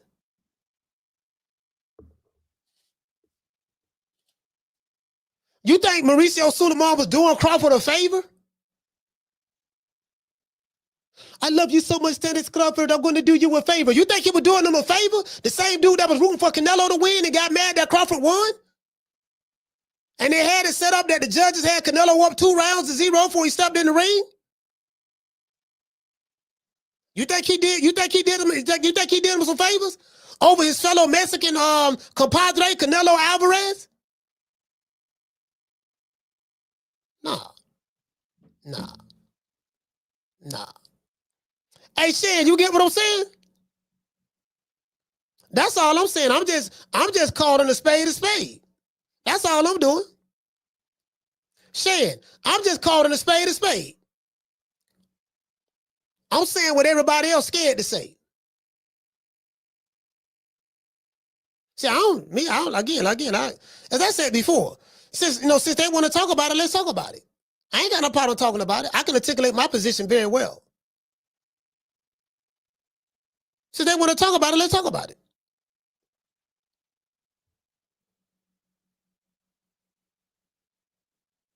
You got one promoter keep talking about the $50 million. And he's being used as a tool. When have you ever cared about a fighter being used as a tool?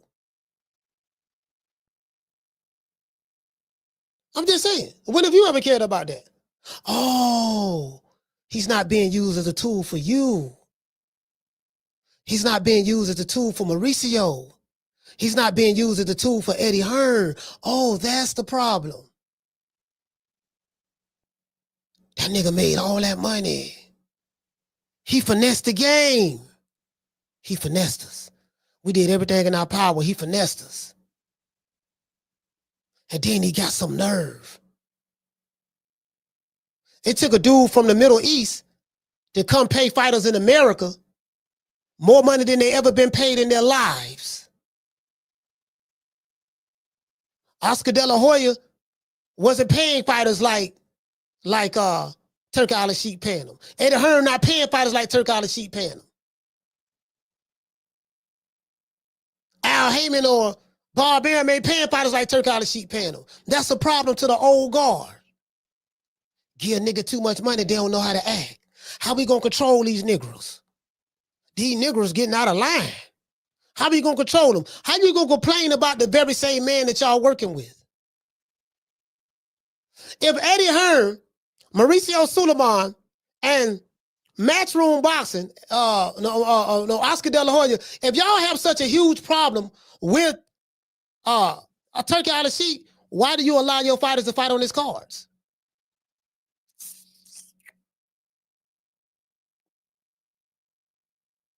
Why do you allow your fighters to fight on his cards? You want to know why? Because you want the money.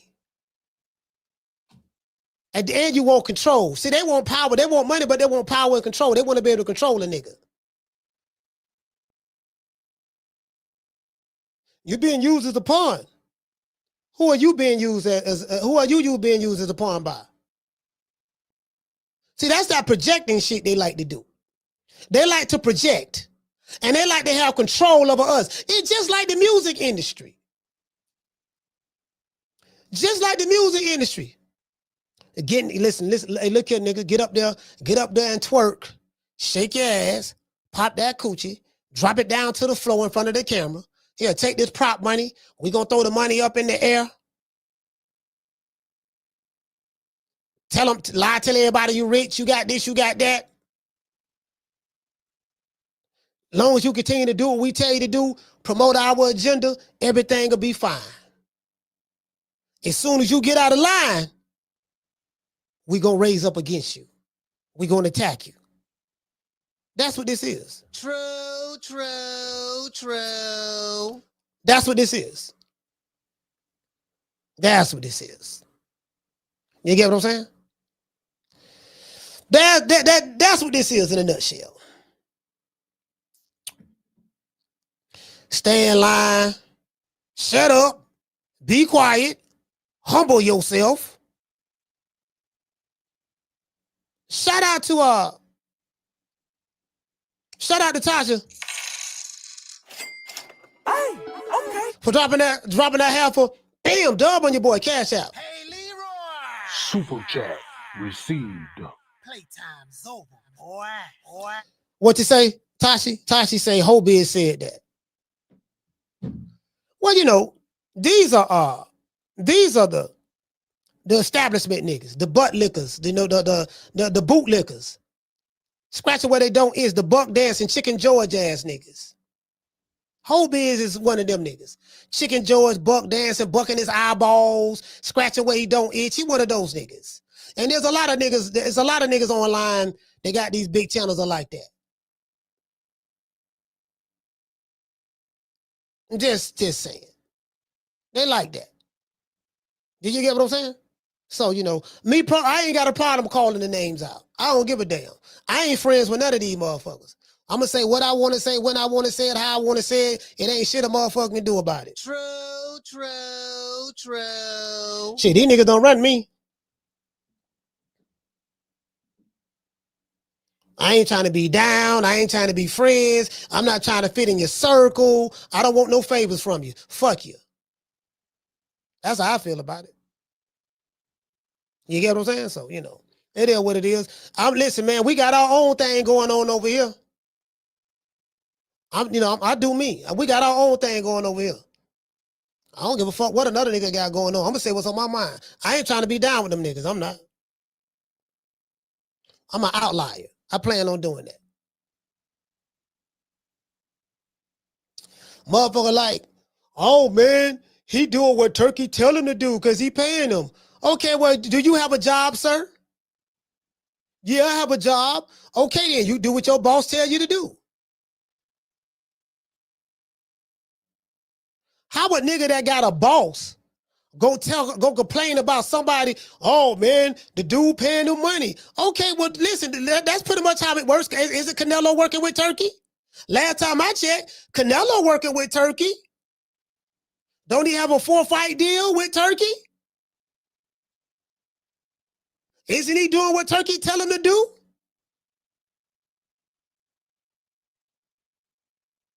What about when Jose Ramirez fought doggone Regis Prograis, Oscar De La Hoya, on a Turkey Al-Sheikh card, Riyadh season card? How did that fight happen, Oscar? Did you not do what Turkey tell you to do once you accepted the terms? Did you not allow your fighter to fight on Turkey Al-Sheikh's card? What happened with that? What about Arnold Barbosa? Didn't you allow Honor Barbosa to fight Teofimo Lopez on Turkey Al Sheik card? What happened to that? Did you not do what Turkey Al Sheik told you to do? Were you not there in attendance? Did you not allow your fighter to fight on that card? What are we talking about here? True. What are we talking about? How you gonna try to shame a nigga for doing what every average everyday American do? You work for a living. When you provide a service to somebody and they paying you money, there's an agreement that you make. You fulfill your end of the obligations because that person paid you to do a certain service. Just like a fighter that's signed to Golden Boy by the name of Ryan Garcia. Ryan Garcia wanted to fight Jake Paul. What did you do, Oscar? No, wait a minute. Ryan Garcia's under contract with me. That fight is not going to happen because we have a partnership deal with DAZN. So you can't do what you want to do, Ryan, because you're signed to me, Golden Boy, and I have an exclusive rights deal with DAZN. So I'm going to prevent you from making more money than you ever made fighting Jake Paul because of the contract that you have with me and the contract that I have with DAZN. So you got to do what DAZN tell you to do, right? But nobody is shaming you for doing that. Make it make sense. True.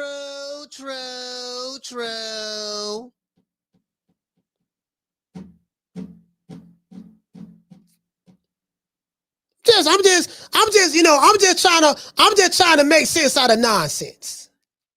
What's the fake outrage for? Because the nigga got out of line.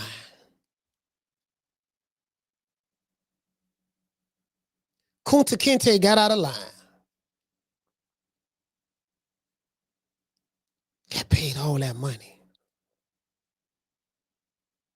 Then he beat our cash cow on Mexican Independence Day. He had Mexican boxing fans denouncing Mexico, throwing down the Mexican flag.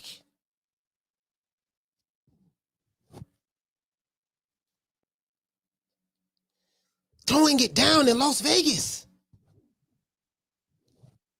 And Coach Malachi, the nigga from West Tampa, Florida, found it and picked it up. The shame, the embarrassment. Then to put the cherry on top, he tells me he's not going to pay me the $300,000 that I'm trying to extort him for. He's going to pay me the money that he paid the other 3 sanctioning bodies. The nerve of this nigga. Who is he to tell me that? That boy should stay in his place. He rose up. YouTube channels is mad. I dare him to get out of pocket with Master Charlie. Sanctioning bodies is mad. I can't believe he got out of lines. Promoters who ain't had nothing to do with it is mad. If the other Negroes follow what he doing, this can mess up the whole system, the whole Ponzi scheme we got going on. Oh, that's what this about. True. Yeah. That's what it's about. That's what it's about. Yeah, you supposed to be buck dancing for butter biscuits. Oh, Miss Hillary. Oh, so good to see you, Miss Hillary. I love you, Miss Hillary. Welcome to TV1. Oh, Lord. I dance with Master. I dance with Master. I dance with Master. I dance with Master. Yeah, that's what this all about, man. Phone lines open, man. 530-494-9636. They said, don't be scared. I'm here. The old boy here. I'm here, fam. I'm here. I'm here. But you can hear a catfish piss underwater today. You can hear a catfish piss underwater. See this why they don't like me. They don't like me. Like, damn, this nigga here, man. God damn, this nigga boy. Y'all don't understand. They like I'm one nigga on YouTube. They wish they can control. Y'all have no idea. Yeah, I haven't been around that long. Next month gonna be 5 years. I haven't been around 10, 11, 12, 15 years. I haven't been around that long. But it's like, it's like, God damn, this. If we can get him, if we can just only get him. You get what I'm saying?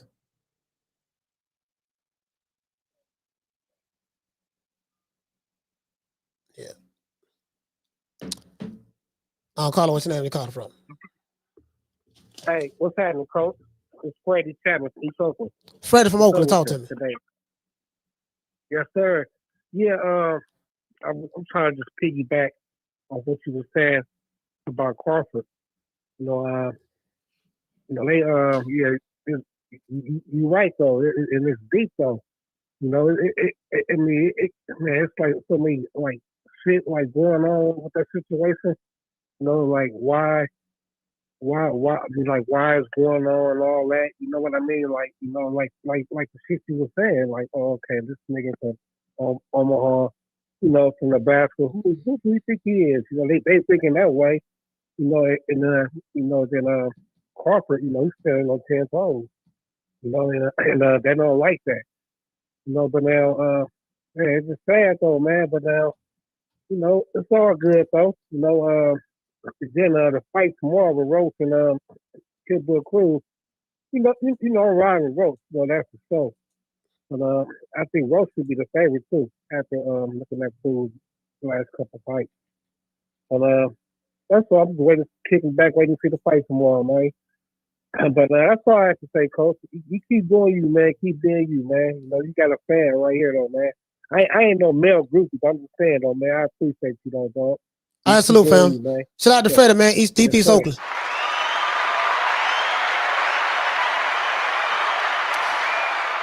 Yeah, man. Yeah, so I mean that's just a reality of the situation. Oh yeah, I see the merch. He got merch. He got merch he's showing. Crawford got some merch. I am the best, Bud, on the back. Yeah. tbudcrawford.com. That's what it is. He came like, damn, this dude wasn't supposed to be the one. He's an outlier. When you are an outlier and it wasn't set up for you to, then other people come and try to take credit for your hard work. They wasn't with you in the gym shooting jumpers.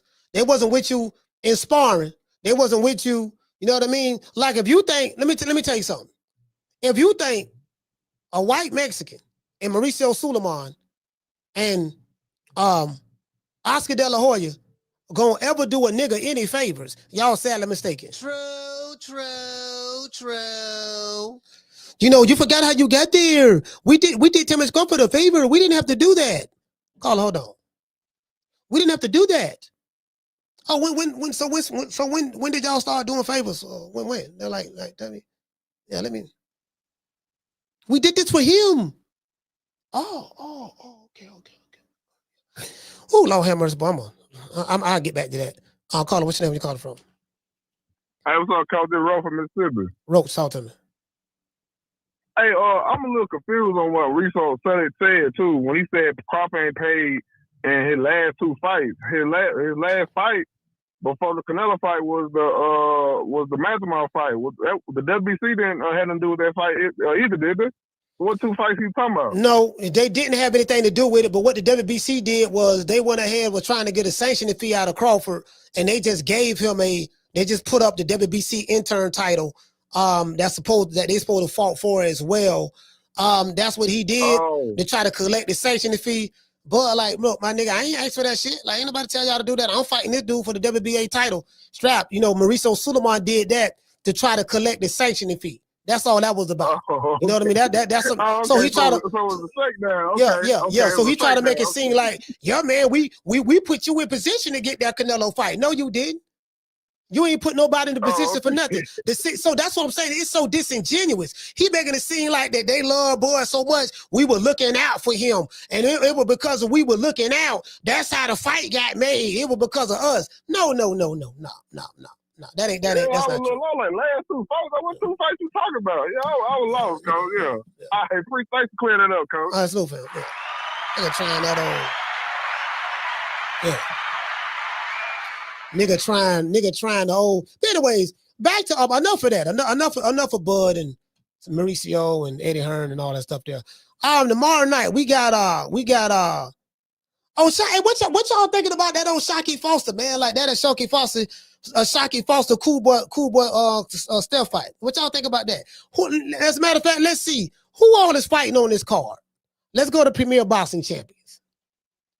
Let's go to the PBC and see who is all fighting on this card. Let's do that. Yeah, they don't like me, boy. They don't like me. I don't give a fuck. Let's see.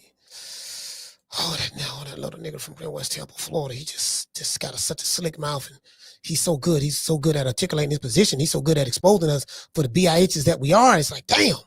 If we can just get that nigga, like we can get that nigga a coach, we can just get him on board and just get him to fall in line. Maybe we can, you get what I'm saying? But this nigga right here, boy, we got all them other big channels on the take, but that nigga right there, boy, he better than all them niggas combined. Like, God damn, his voice is shit. If we can just get to that nigga, we can get to that nigga right there.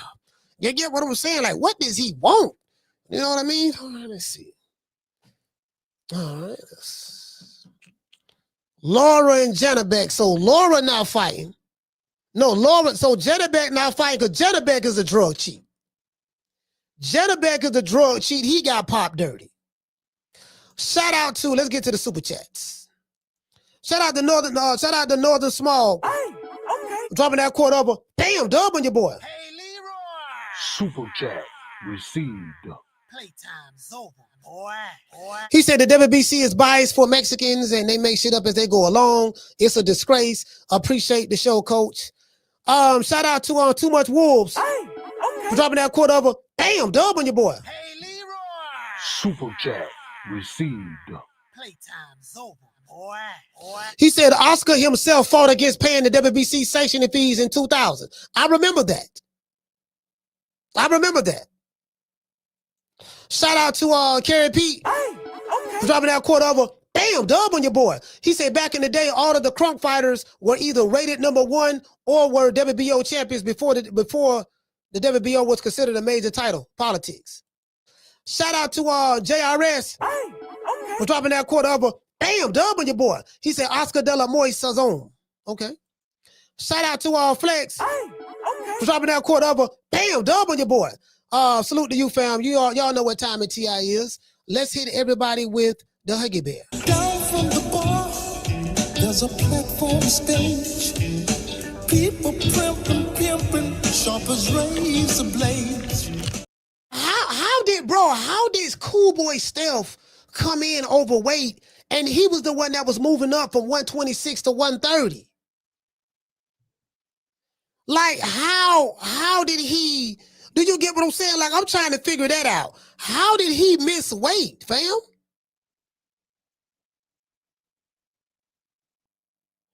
Like, how did Cool Boy miss weight? Like, dude, you came up for 126.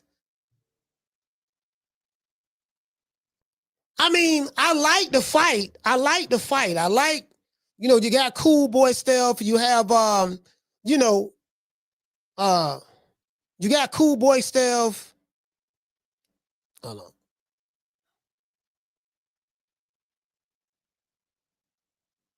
Damn, I missed this text. Oh, he already there. Okay, Mr. Tomato Can, you already there. Okay, cool. All right, yeah, he there. Oh, I see. Is that Brendan? Yeah, I see Brendan there. BT Sports. Yeah, BT. Brendan there. Yeah.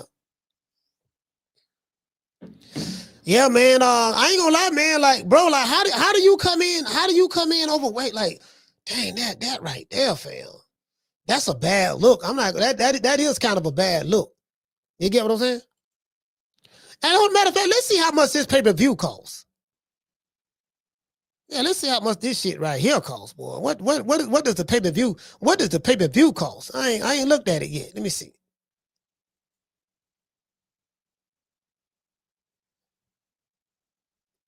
Hold on, $75?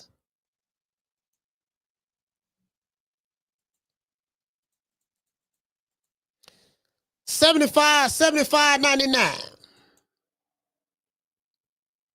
And this is on, let's see, let's go over here, let's see.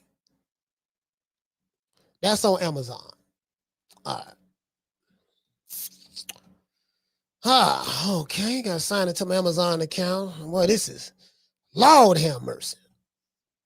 Boy, they're trying to get the butter from the duck and the duck from the butter.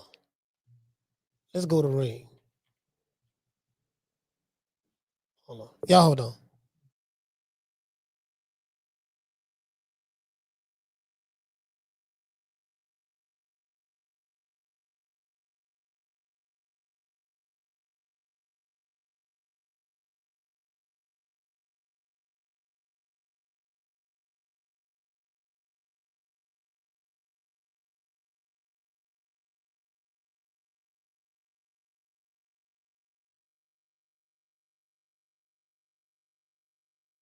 Yeah, sorry about that. That was a call from the school, so they were saying some shit. Anyways, yeah. Let's go to Ring Magazine.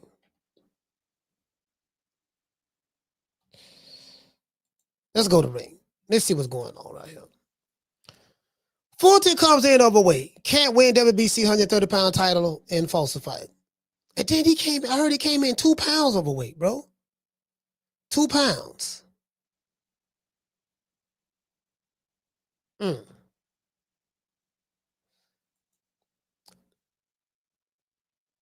2 pounds overweight. Eastside Cruz, Lamont Roach. Lamont Roach at rude awakening at 140-pound debut. Came in 2 pounds overweight. Hey, look at this motherfucker neck. Look at Pitbull neck, dog. Like, look at this man neck and chin and jawline. Like, look how fat his head is. Look how fat Eastside Cruz head is. Look at his jawline, his chin, and that neck. Man, that man ain't getting knocked out. True. Man, look here, man. That man, bro, this man right here, bro. Bro, fam. Hey, Nate, look at this man look at his jawline right there. And his neck and that head, fam.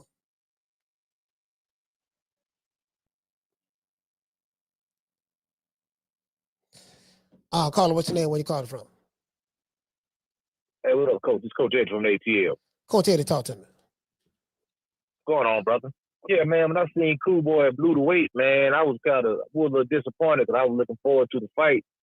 Seemed like the card it's still decent, man, but, Genevieve Pop Dirty, so that kind of throw that fight off because I really wanted to see that fight. Now, Cool Boy, he blew the weight. I'm thinking, I looked at the dude on the scale, it looked like he did it on purpose. Like, he wasn't even his body wasn't tight. You know what I'm saying? But like, man, what you doing, bro?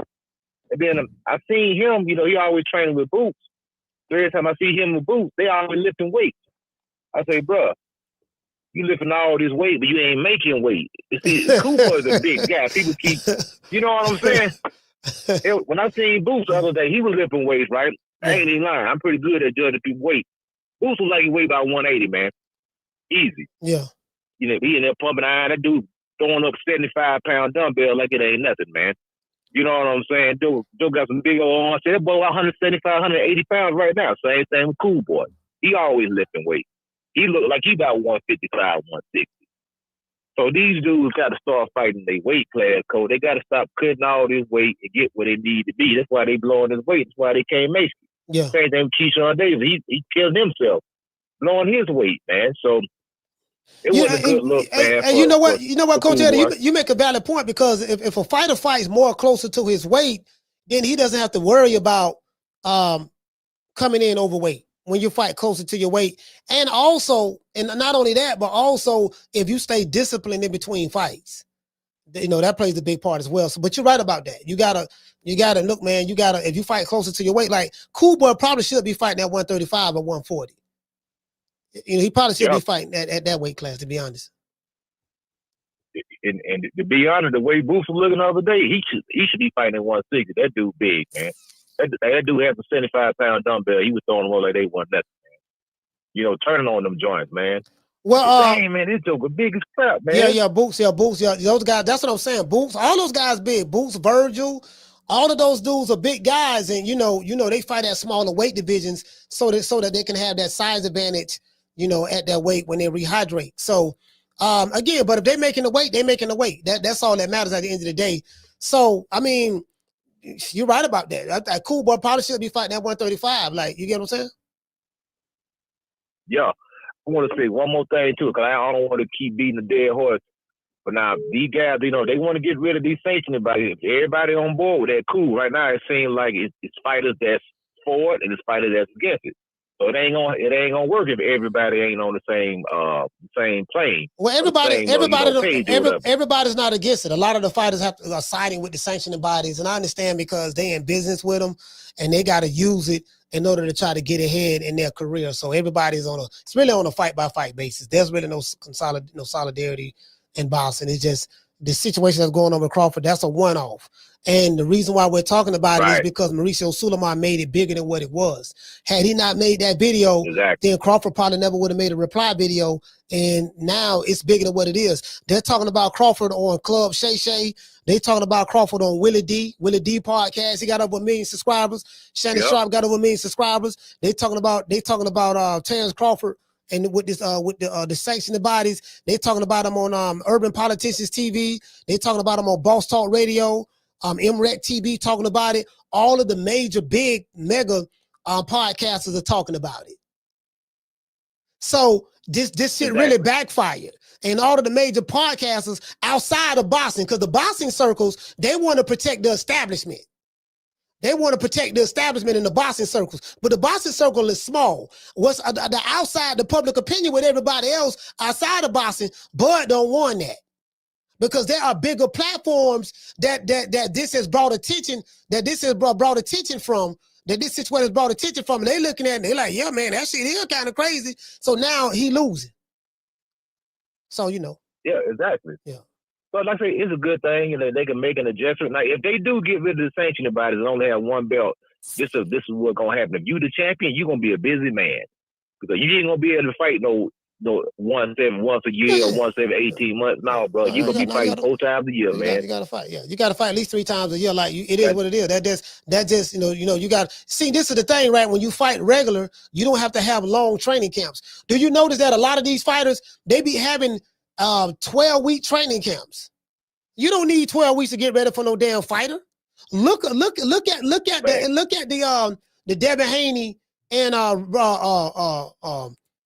what's my man name? Brian Norman Jr. fight. That fight was made. It took 4 months for that fight to, you know, like they made the fight in June, July, August, September, October. Somewhere, I think June they made the fight, and they didn't fight until November, if I'm not mistaken. Somewhere around there, right? Bro, so a lot of these fighters, the damage is done in training camp. Right. Like James Toney is the perfect example. Like Angelo Dundee said this. He say sparring is for learning. I don't believe in having wars in sparring. When you hear people talk about, yeah, man, James Toney took a lot of hits as a pro. He didn't get hit as a pro. He very seldom got hit. He took a lot of punishment in sparring because James Toney used to have sparring wars in sparring. People fail to realize, you know, you're a boxing coach, Coach Eddie. Sparring, you can get concussions in sparring as well. You're still taking shots to the head. Your brain is still shaking in your head. That headgear does not prevent your brain from shaking in your head. So James Toney had so many sparring matches, you know, he fought everybody in the gym. That's what fucked him up. So my point is, yeah, these dudes be getting hurt in sparring because they got long training camps.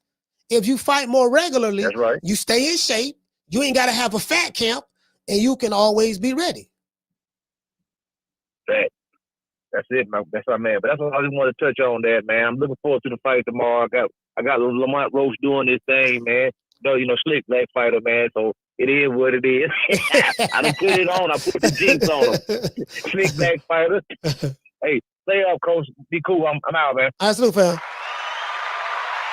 Yeah, man. Yeah, see, motherfucker forget all about that. Yeah, man, we gotta protect the bosses and all that stuff. I'm like, okay, who protecting them in training camp? Because you're tearing your body down in training camp. Hey, shout out to Miss Connie. Like back in the day, they used to have brutal sparring wars. Angelo Dundee, like, look, I don't believe in having a hard sparring. Sparring is supposed to be learning. Both fighters supposed to be getting better. Carla, what's your name? Where you calling from? What's up, Coach? It's Derek from Florida. Oh, Derek, talk to me. Hey, Coach, you seen the weigh-in, boy? That shit got heated, boy. Pitbull versus Roach. Like, you see how Pitbull went to his chest? Like, yeah, nigga, I'm here, bro. He be talking crazy, bro. Like, they say Roach been talking crazy. Come on, he gonna stop him, all that shit. I ain't gonna lie, Coach. Roach been feeling himself, bro. He gotta draw his last fight. The nigga acting like he wanted some shit, bro. Literally, bro. Like, he niggas in Breakfast Club and shit. Like he wanted some shit, nigga. Doing all these interviews, like he demanding some shit, bro. Don't get his ass stopped, bro. I got a little Pitbull. He gonna put hands on that nigga, bro. That nigga Roach, are you a not fan from DC, bro? Are you a fan of Tank Davis? No, I ain't a fan of Tank Davis though. I think Roach won that fight though, to be honest. But he acting like he literally won, but it was a draw though. You feel me? And then he got here talking crazy, cause like you think he that nigga, then little Pitbull gonna put hands on him. I don't wanna hear all that boxing shit, bro. Cause that was make fight though. So I got Cruz, Coach, bro. He gonna Cruz at 5, man. Pitbull at 5. That's my call. All right, salute, fam.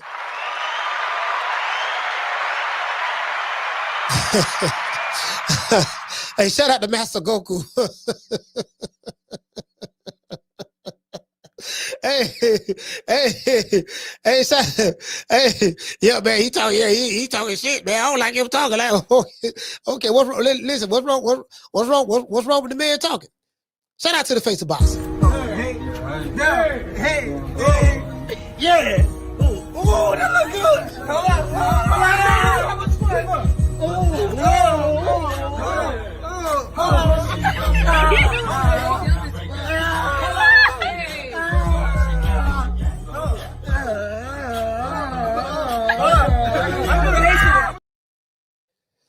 Caller, what's your name? Where you calling from?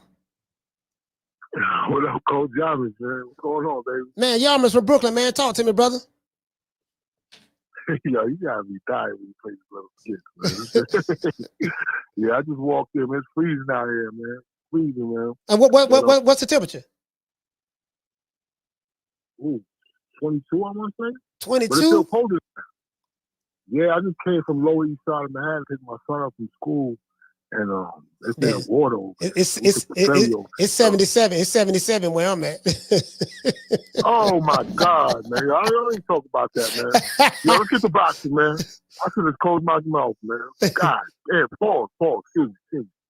All right, yo, all right. So we take the predictions, right, Coach? Yeah. Predictions. Like who you got? You know, we got we got Cool Boy Steph and Osaki, and then the main event. All right, I'm gonna make a prediction on the Roach Cruz fight. I like Roach. Excuse me, by UD. Roach. Okay. I'm kind of on the fence with the Foster Fulton fight. I'm thinking about betting Foster by decision. What do you think, Coach? Did you get yours?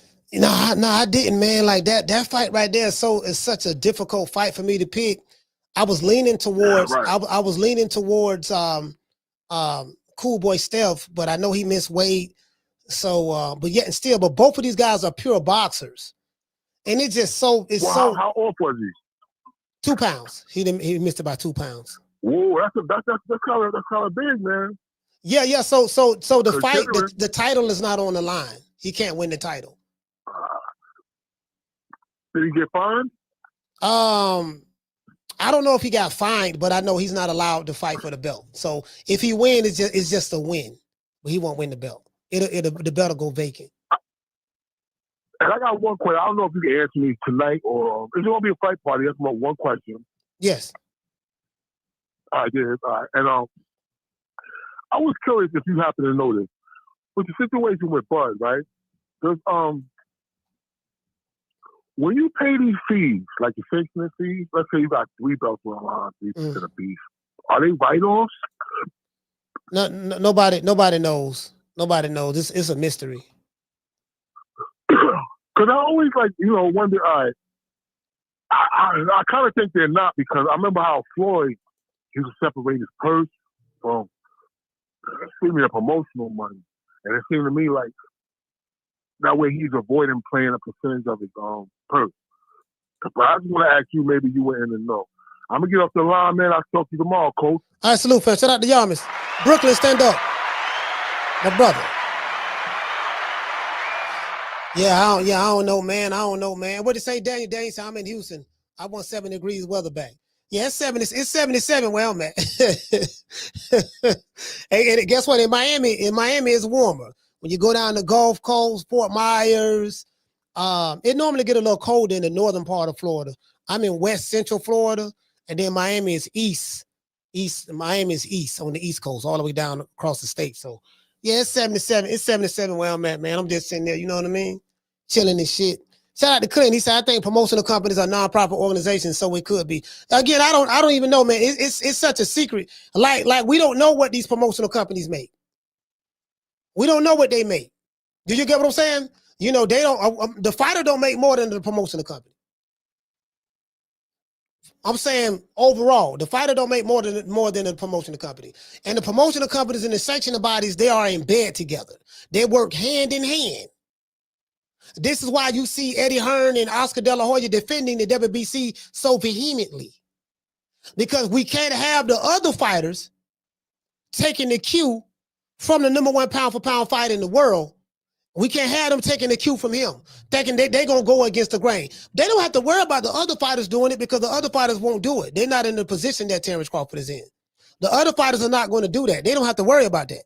Carla, hold on. But it's a simple thing. It's kind of like the runaway slave type thing. Like, okay, you know, when one get away, then the master catch him, and we got to beat him and make an example out of him. And they do it in front of all of the other slaves or captives, because they want to send fear and make an example out of them by punishing this guy in the public, so that will put enough fear in those rest of the people, so that they would not dare to stand up to us like this guy did. That's how I see it. You get what I'm saying? And that's what it's about. And then they beefing with TKO boxing and all that. So yeah. Carla, what's your name? Where you calling from? What's up, Coach? This is Mr. Golden, man. Mr. Golden, talk to me, brother. What's going on, Doc? Everything Gucci, man. Look here, man. You're going to leave me alone about my boy now. Who? Wilder? Okay.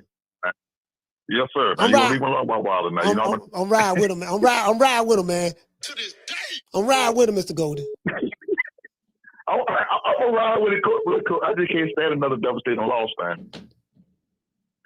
I can't take another, Coach. Listen, man, you got PTSD, man. You got to have faith. You got to have the faith of a mustard seed, brother.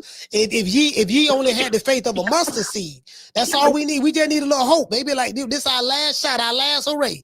We finna take back Zamunda. Right now, we finna bring. We need Mr. Listen, man. We need you, Mr. Golden. We need you. Yeah, man. Look here. Now, I would get tonight. Wilder could just get his mind focused right. And while they catch it with that right hand, it's going to be night now. But look at Coach. Look here. You don't have to look for me. I'm going to be in Tampa looking for you. Boy, you know what? Boy, and Wilder and Usyk fight each other, bro. And Wilder mess around and beat Usyk. He catch it with that hammer from Alabama, and he mess around and beat him. Bro, it's over. If he, you get what I'm saying? If he just catch him with that, boy, that's what I'm saying. Hey, cool. Look at cool. Y'all don't have to catch me. But I'll be all over you two. I'll be wild as hell. boy, if he land that right here, boy. Well, listen. But I'm really interested in the fight tomorrow night, man. That Pitbull and Roach, man. I'm pulling for Roach. I think Roach, you know, he got to keep Pitbull off him with that jab. Yeah. You know, we all know Pitbull is one dimensional. Yeah. He throw haymakers all night long. Hey, that's the scary part about it too. This motherfucker here, boy. Goddamn Pitbull, boy. God damn. Man, come on, man. He be trying to kill him. Man. He got the right name, Pitbull. He coming in, head down, and he gonna throw overhand rights all night long. Everything is power shots. Yeah. He don't know what a jab is. He don't know how to jab his way to get on the inside or none of that. It's bolo punches, wide hooks, overhand rights. Pitbull look at it. He got the head down and coming straight forward. Yeah. Coming straight forward. And like I said, I haven't seen nobody really hurt Pitbull. Not even Tank. No. You know, I haven't seen nobody hurt him. And for us, this Bull situation, man, fuck them niggas, man. I'm gonna keep it real, coach, man. You know, I mean, the WBC is full of shit. Yeah, yeah. You know, Again, I'm not upset that they stripped him. I'm not making a big deal. I'm the type of person, if it's your shit and you want to take your shit back, you have a right to do that. I'm not tripping on that. I mean, I'm not tripping on that. The damage was done. So. Yeah. You know, a lot of them were talking noise about why he ain't paid it. Well, y'all paid it $400,000 there. You know the crazy part about it? You know the crazy part about it? The motherfuckers I see online who taking up for Oscar and Mauricio and all these people, they the same people who ain't paying their credit card bill. They the same people who ducking the car payment and you hiring your car out because you don't want to pay the car payment because you ain't got the money. They're the same people who didn't pay their phone bill, that, you know, the phone that their baby mama gave them some money to buy them an iPhone. They ain't paid the bill on that. They're the same people who duck paying their bills if they have any or have in the past, but they're trying to tell another nigga what he should have did. True. Hold on, coach. You got one of the main things else. They're the same motherfucker live with somebody, but don't want to get the people no rent to stay with. Facts. Yeah, man. Why he pay? Why he just give him the $300,000? The same reason why you ain't pay your baby mama back them $50 you borrowed from her. The same reason why you ain't pay Jose the back for getting you that taco from the taco truck. The same reason why you ain't pay your mama back them $35 that you said that you needed to put gas in your car. Yeah. Man, come on, man. Cause you know, it's full of shit. You know, like I say, if he didn't come out and say what he said on YouTube, nobody would have known what was going on. That's it. He came out of social media. He came out with social media. He put it on social media and Bud ended on social media. That's right. Everybody thinking Bud wrong. He ain't wrong. Right. The perpetrator want to play victim. You came on social media and went to scandalizing a nigga name. So when the dude name that you scandalizing came back to defend his name and put you on blast and expose you for the crook you is, now everybody looking at him like he wrong. That's like a dude swing on you. You punch him and knock him out. You get the better of the exchange, and everybody look at that. Man, Golden, man, you ain't have to hit that man in his jaw, man. Why you hit him in his jaw, Mr. Golden? Man, but goddamn, the nigga swung on me. I was just responding back. I was defending myself. But see, the deal is cool. He didn't expect for Bud to come back at him like he did. Yeah. You go, because normally Bud don't, retaliate, don't say too much shit on social media. Yeah. But he think he can say that shit about Bud, scanning that Bud name, we going with. Yeah, no. All right, shout out to Mr. Golden, salute, fam. Yeah, no, you don't dictate my clapback. See, I tell a mofo this time and time again. If you come at me, you do not dictate my clapback. If you come at me. You don't dictate my clapback. There is no such thing as, oh man, coach, man, you went too far. No, sir. Once you open up them can of worms and you attack me, you don't get a chance to dictate my clapback. No, my clapback gonna be my clapback. You open up the door for this. You open up the door for this. You don't dictate my clapback. If you didn't like my response, you should have kept your mouth closed. Shut your mouth, kept your mouth closed, and let things be the way it's going to be. Caller, what's your name? Where you calling from? Damon from Detroit. Damon from Detroit, talk to me. What's up, Coach? How you doing today? Salute, fam. Man, this buzz shit is amazing to me, especially when we got our own doing the old Hillary Coon dance. Yeah. I've been watching these podcasts today, man. These dudes, like, they just hate to be hating, man. I was going to say the same thing with the people calling about Lamont Roach. Yeah. Man, if you had your 5 minutes of fame, your ass going to take your 5 minutes of fame, too. He trying to get his name out there so he can get bigger. You know what I'm saying? Yeah. So some of these dudes, I just don't understand the hate. But with the buzz stuff, they just basically showed their hand out. Basically, they tried to extort the man out of some extra money, knowing Canelo wasn't paying half them fees that they was asking. Yeah.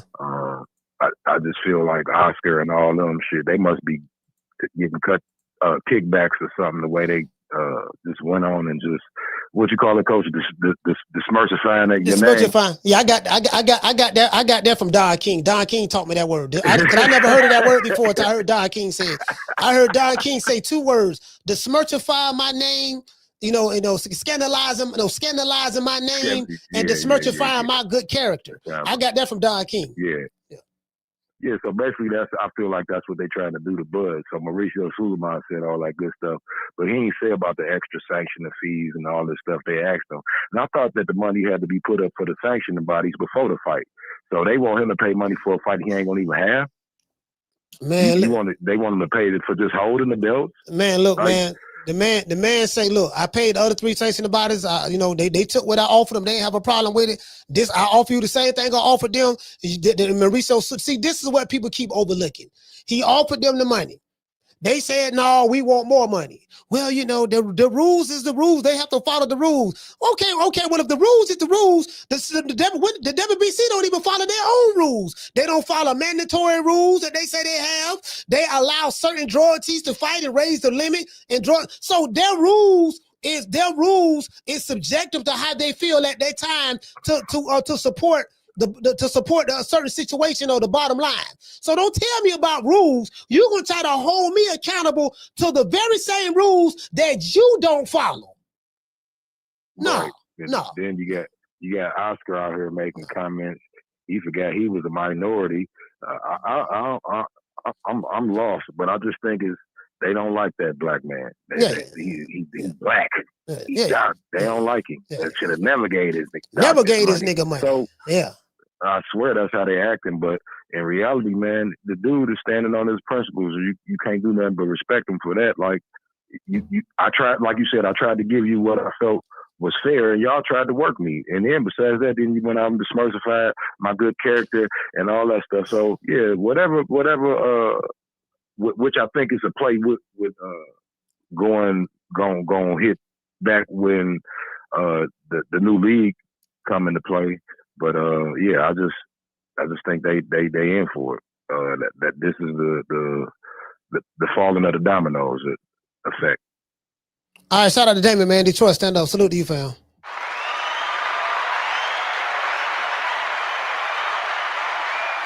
That what I be saying. They said another gave you niggas money. I'm one of the baddest motherfuckers of all time. Hey, this why Oscar De La Hoya can talk about the 50 million. You made $50 million. Some say you make more because we don't know what you made on the back end. But you made all that money, and you don't want to pay. You don't want to pay Oscar. You don't want to pay Mauricio. Come on, Crawford. You're better than that. Come on, Tilo. Come on, Tilo. You're better than that. Come on. You're better than that. You get what I'm saying? They want to make a nigga feel guilty. That's the only trick in the book. That's wrong, that's wrong. He did nothing to you. The old guilt trip routine. You know what I mean? Why did you do that? Did you not know that you were supposed to pay the money? You should have been thankful that we allowed you to fight our fellow Mexican fighter, Canelo. You wasn't supposed to win. You got paid money that we never would have paid you. If it was up to West, this fight never would have happened. We took the money from Turkey Al-Sheikh to allow the fight to happen. We had the judges on the payroll, but you won convincingly. And then you got the nerve to not to want to pay the $300,000 that we extorting from you. Nigga, stay in your place. That's wrong, that's wrong. He did nothing to you. You're gonna listen. You're gonna get the other negritos that's in boxing. You're gonna give them ideas to want to buck the system. Everybody has to pay in the racketeering system. Everybody. Come on, Crawford. You're better than that. We need you to lead the charge to get everybody to fall in line. Yeah, come on, man. True. Yeah, y'all know what it is. True. Let's give everybody a round of applause.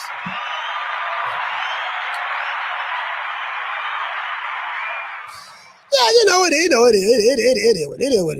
I mean, again, I ain't tripping on it. It's a business. Everybody doing what they got to do. The WBC did what they had to do. Shout out to them. Crawford did what he had to do. Shout out to them. That's it. No harm, no foul.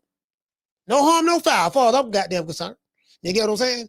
So it is what it is. I mean, ain't nobody tripping. Like I say, the damage is done.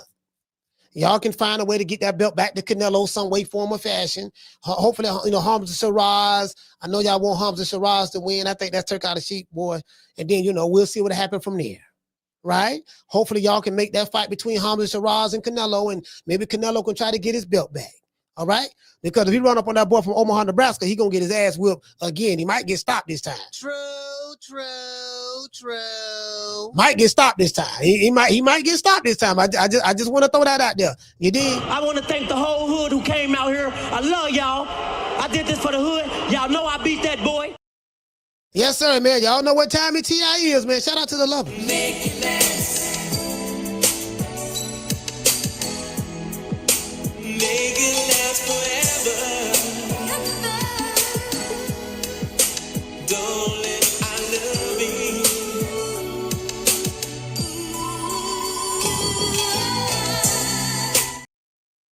This what hey, listen. This how they feel. This how they feel Crawford should be. Sit your $5 ass down before I make change. Where's the money? Where's the money? Where's the money? We need the money. And guess what? We dedicate this show to the hood.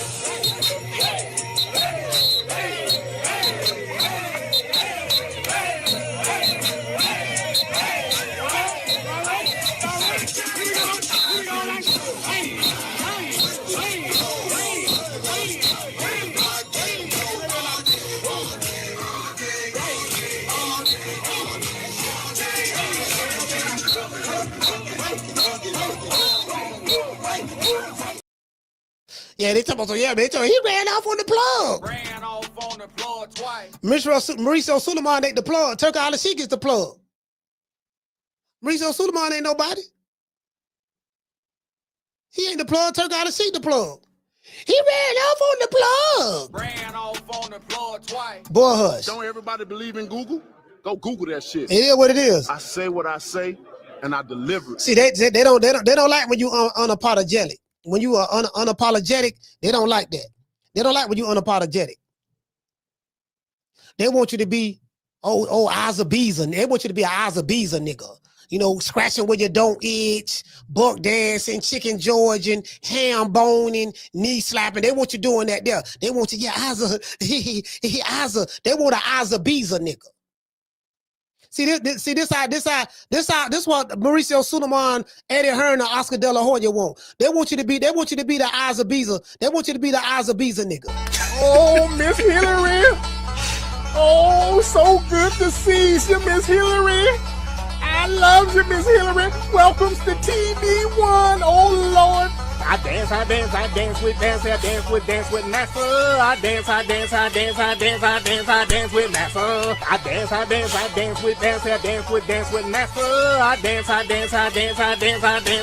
with NASA. Yeah, that's what they want. They want you doing that there. You get what I'm saying? It is what it is. No, sir. No. You get what I'm saying? No, you get no dough. I like Puerto Ricans. I felt like a Puerto Rican in this hair. I felt Puerto Rican. Y'all know I love me some Puerto Rican. I felt Puerto Rican in this. Rican. Mauricio Suleiman coming to Bud talking about he want 300,000. This what Bud told Mauricio. Who you think he is? DJ Quick? No, I ain't say Kid Capri? I didn't say Oh, you must be Jimmy Walker. Blue, you ain't nothing. You don't deserve nothing. You don't get nothing. You get what I give you. I got a contract between me and you that say you do what I tell you to do. Therefore, shut the fuck. Don't say nothing. Don't speak to me. Don't look at me. I tell you something. Money, you know, I just said, Blue, if I raise up, gonna be trouble. Trouble. I'm walking off. Guess what? And I'm not going to argue with you about it. You want to argue? I can't argue with you. You mad. Look at you. You mad. I don't get paid to argue with you. Who is you? You ain't nobody. Yeah, what it is, man. Yep, that's right. I'm running things. I'm running things. Cream corn. That's why they call me that. Smooth. I got more measure for your pleasure.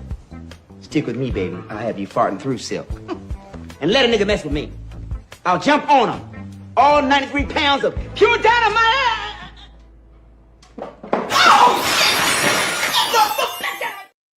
Old cream corn ass niggas. Well, let's say a special prayer for Mauricio. And I want you to hold on to God's unchanging hand, because he helped Joshua fight the battle of Jericho. Yes. He helped Daniel get out the lion's den. He helped Gilligan get off the island. Lord. Yeah, man, it is what it is, man. You ain't gotta like it, but you better respect it. Shout out to New Country. Nigga, when my name come up, respect it. Let's go. Stop playing with my fucking name. I'll drill y'all. Stop playing with my name. I ain't gonna say it no more. Put some respect on my name. Talking about something, you need to apologize. I plead the fifth. I plead the fifth. 5, 1, 2, 3, 4, 5. Anything you say, 5. Go ahead, ask me a question. Did you? 5. And if you down with the machine and you don't like what Terrence Crawford did, Riley, get him. Look, fuck you. Fuck the plane you flew in on. Fuck them shoes. Fuck the socks with the bell on it. Fuck them cheap-ass cigars. Fuck your yuck-mouth teeth. Fuck your hairpiece. Fuck your chocolate. Fuck Guy Ritchie. Fuck Prince William. Fuck the Queen. This is America. My president is black and my Lambo is blue, nigga. Now get the fuck out my hotel room. And if I see you in the street, I'm slapping the shit out of you.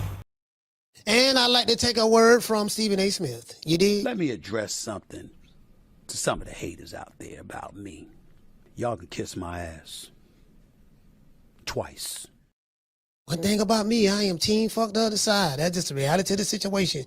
We care nothing about the ops. We don't. You dig? Y'all check it out. Y'all know what time of TI is, man. Boy, this how I feel right now. If I wasn't a Christian man, I'd probably be kicking in your ass. He said, if I wasn't a Christian man, I'd probably be kicking your ass. Yeah, dig? It is what it is. Get out while you can. Don't get a sucker no statue. Give him guts. Yeah, and listen, to tell Cinnabon if he wants some more, we gonna beat his ass again. True. You know what I mean? Whole lot of mobile, boy. A whole lot of more. We whoop you on Cinco. We whoop your Mexican Independence Day. We can give you another ass whooping on Cinco de Mayo too. We can give you another one on Cinco de Mayo. You can try to get some get back on Cinco de Mayo now.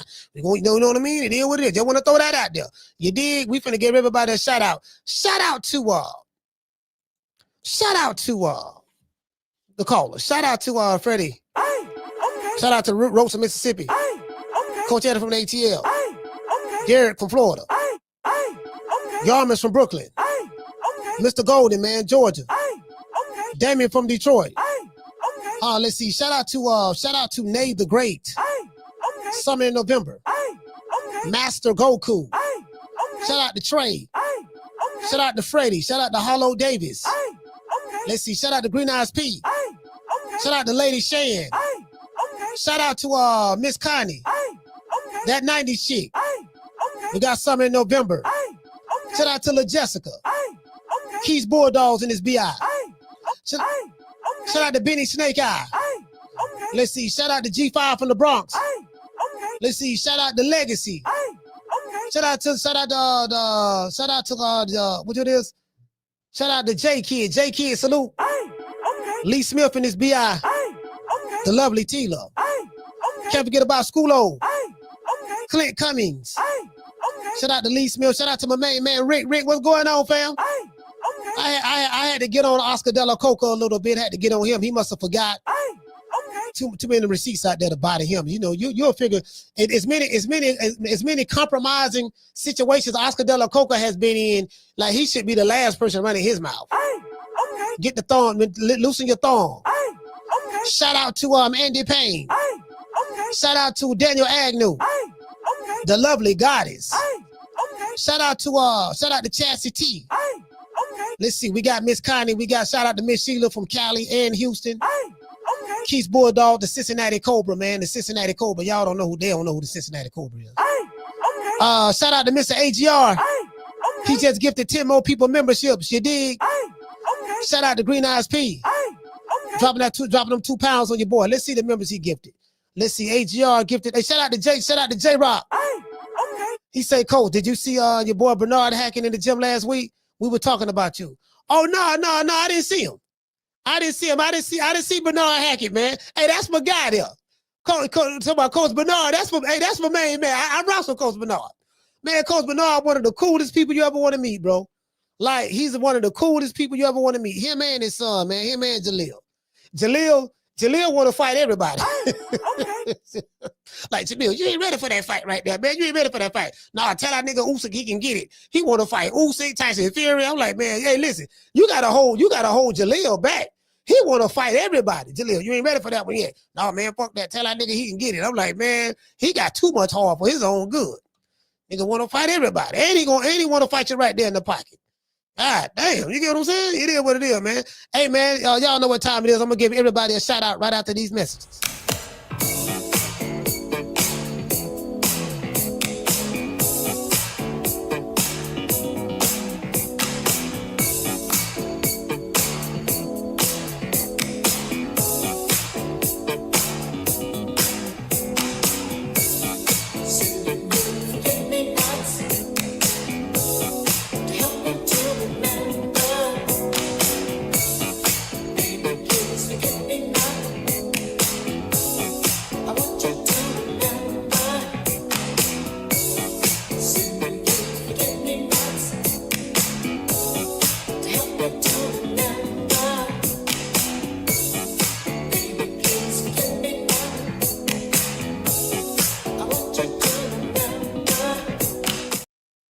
Hey, man, shout out to Willie Summerlin.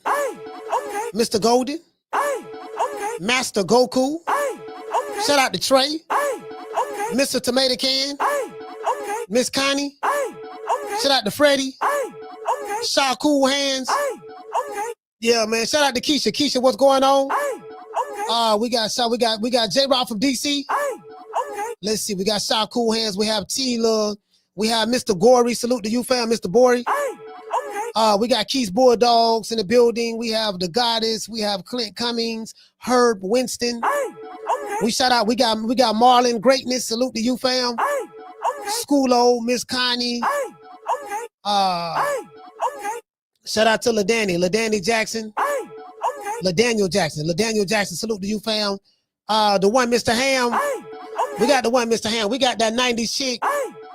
Yeah, you know, man, somebody got to just get out here and just say what need to be said. And I'm not opposed to saying what need to be said. As I said before, guys, I'm not here to appease anybody or, you know, bow down to any particular side or group. I'm gonna call it the way I see it. You get what I'm saying? Bud, you know, Bud is my guy. You know what I mean? I rock with Bud. Everybody know that. So, you know, but I'm gonna call it, I'm gonna call it the way I see it. You know what I mean? Like, people are overlooking the simple fact that the man clearly said that, look, man, I offered to pay them a sanctioning fee, but they turned that down. He wanted $300,000. And I felt like that, no, that's just too much money. The other 3 sanctioning bodies took what I gave them. They making it seem like he just bucked. No, he bucked them $300,000 you were trying to get out of him. Extortion. True. You got promoters telling a fighter that he should have gave the sanctioning body. Like, that's crazy. And the reason why they're doing that is because they are in bed together. They're in bed together. All of them are snorting coke together, wearing thongs, fishnets, you know, Oscar De La Hoya and probably Eddie Hearn. These guys are not against each other. That's another thing they do too. The promotion companies make it seem like there's some beef between them. There ain't no beef between them. All of them sit down and eat dinner together. All of them on the same team. The fuck over you. The boxer and the fan. All of them. They make it seem like they're against each other. They're not, because they all come together for one common goal, to keep your ass in check. Oscar De La Hoya appears that he don't like Eddie Hearn. Eddie Hearn appears that he don't like Oscar De La Hoya. That's what fans of Eddie Hearn say, and that's what fans of Golden Boy and Oscar De La Hoya say. But guess what? Both of them came together. Both of them came together against your black ass. True. Terrence Crawford, I'm talking about. Both of them came together against your black ass. They put their differences aside.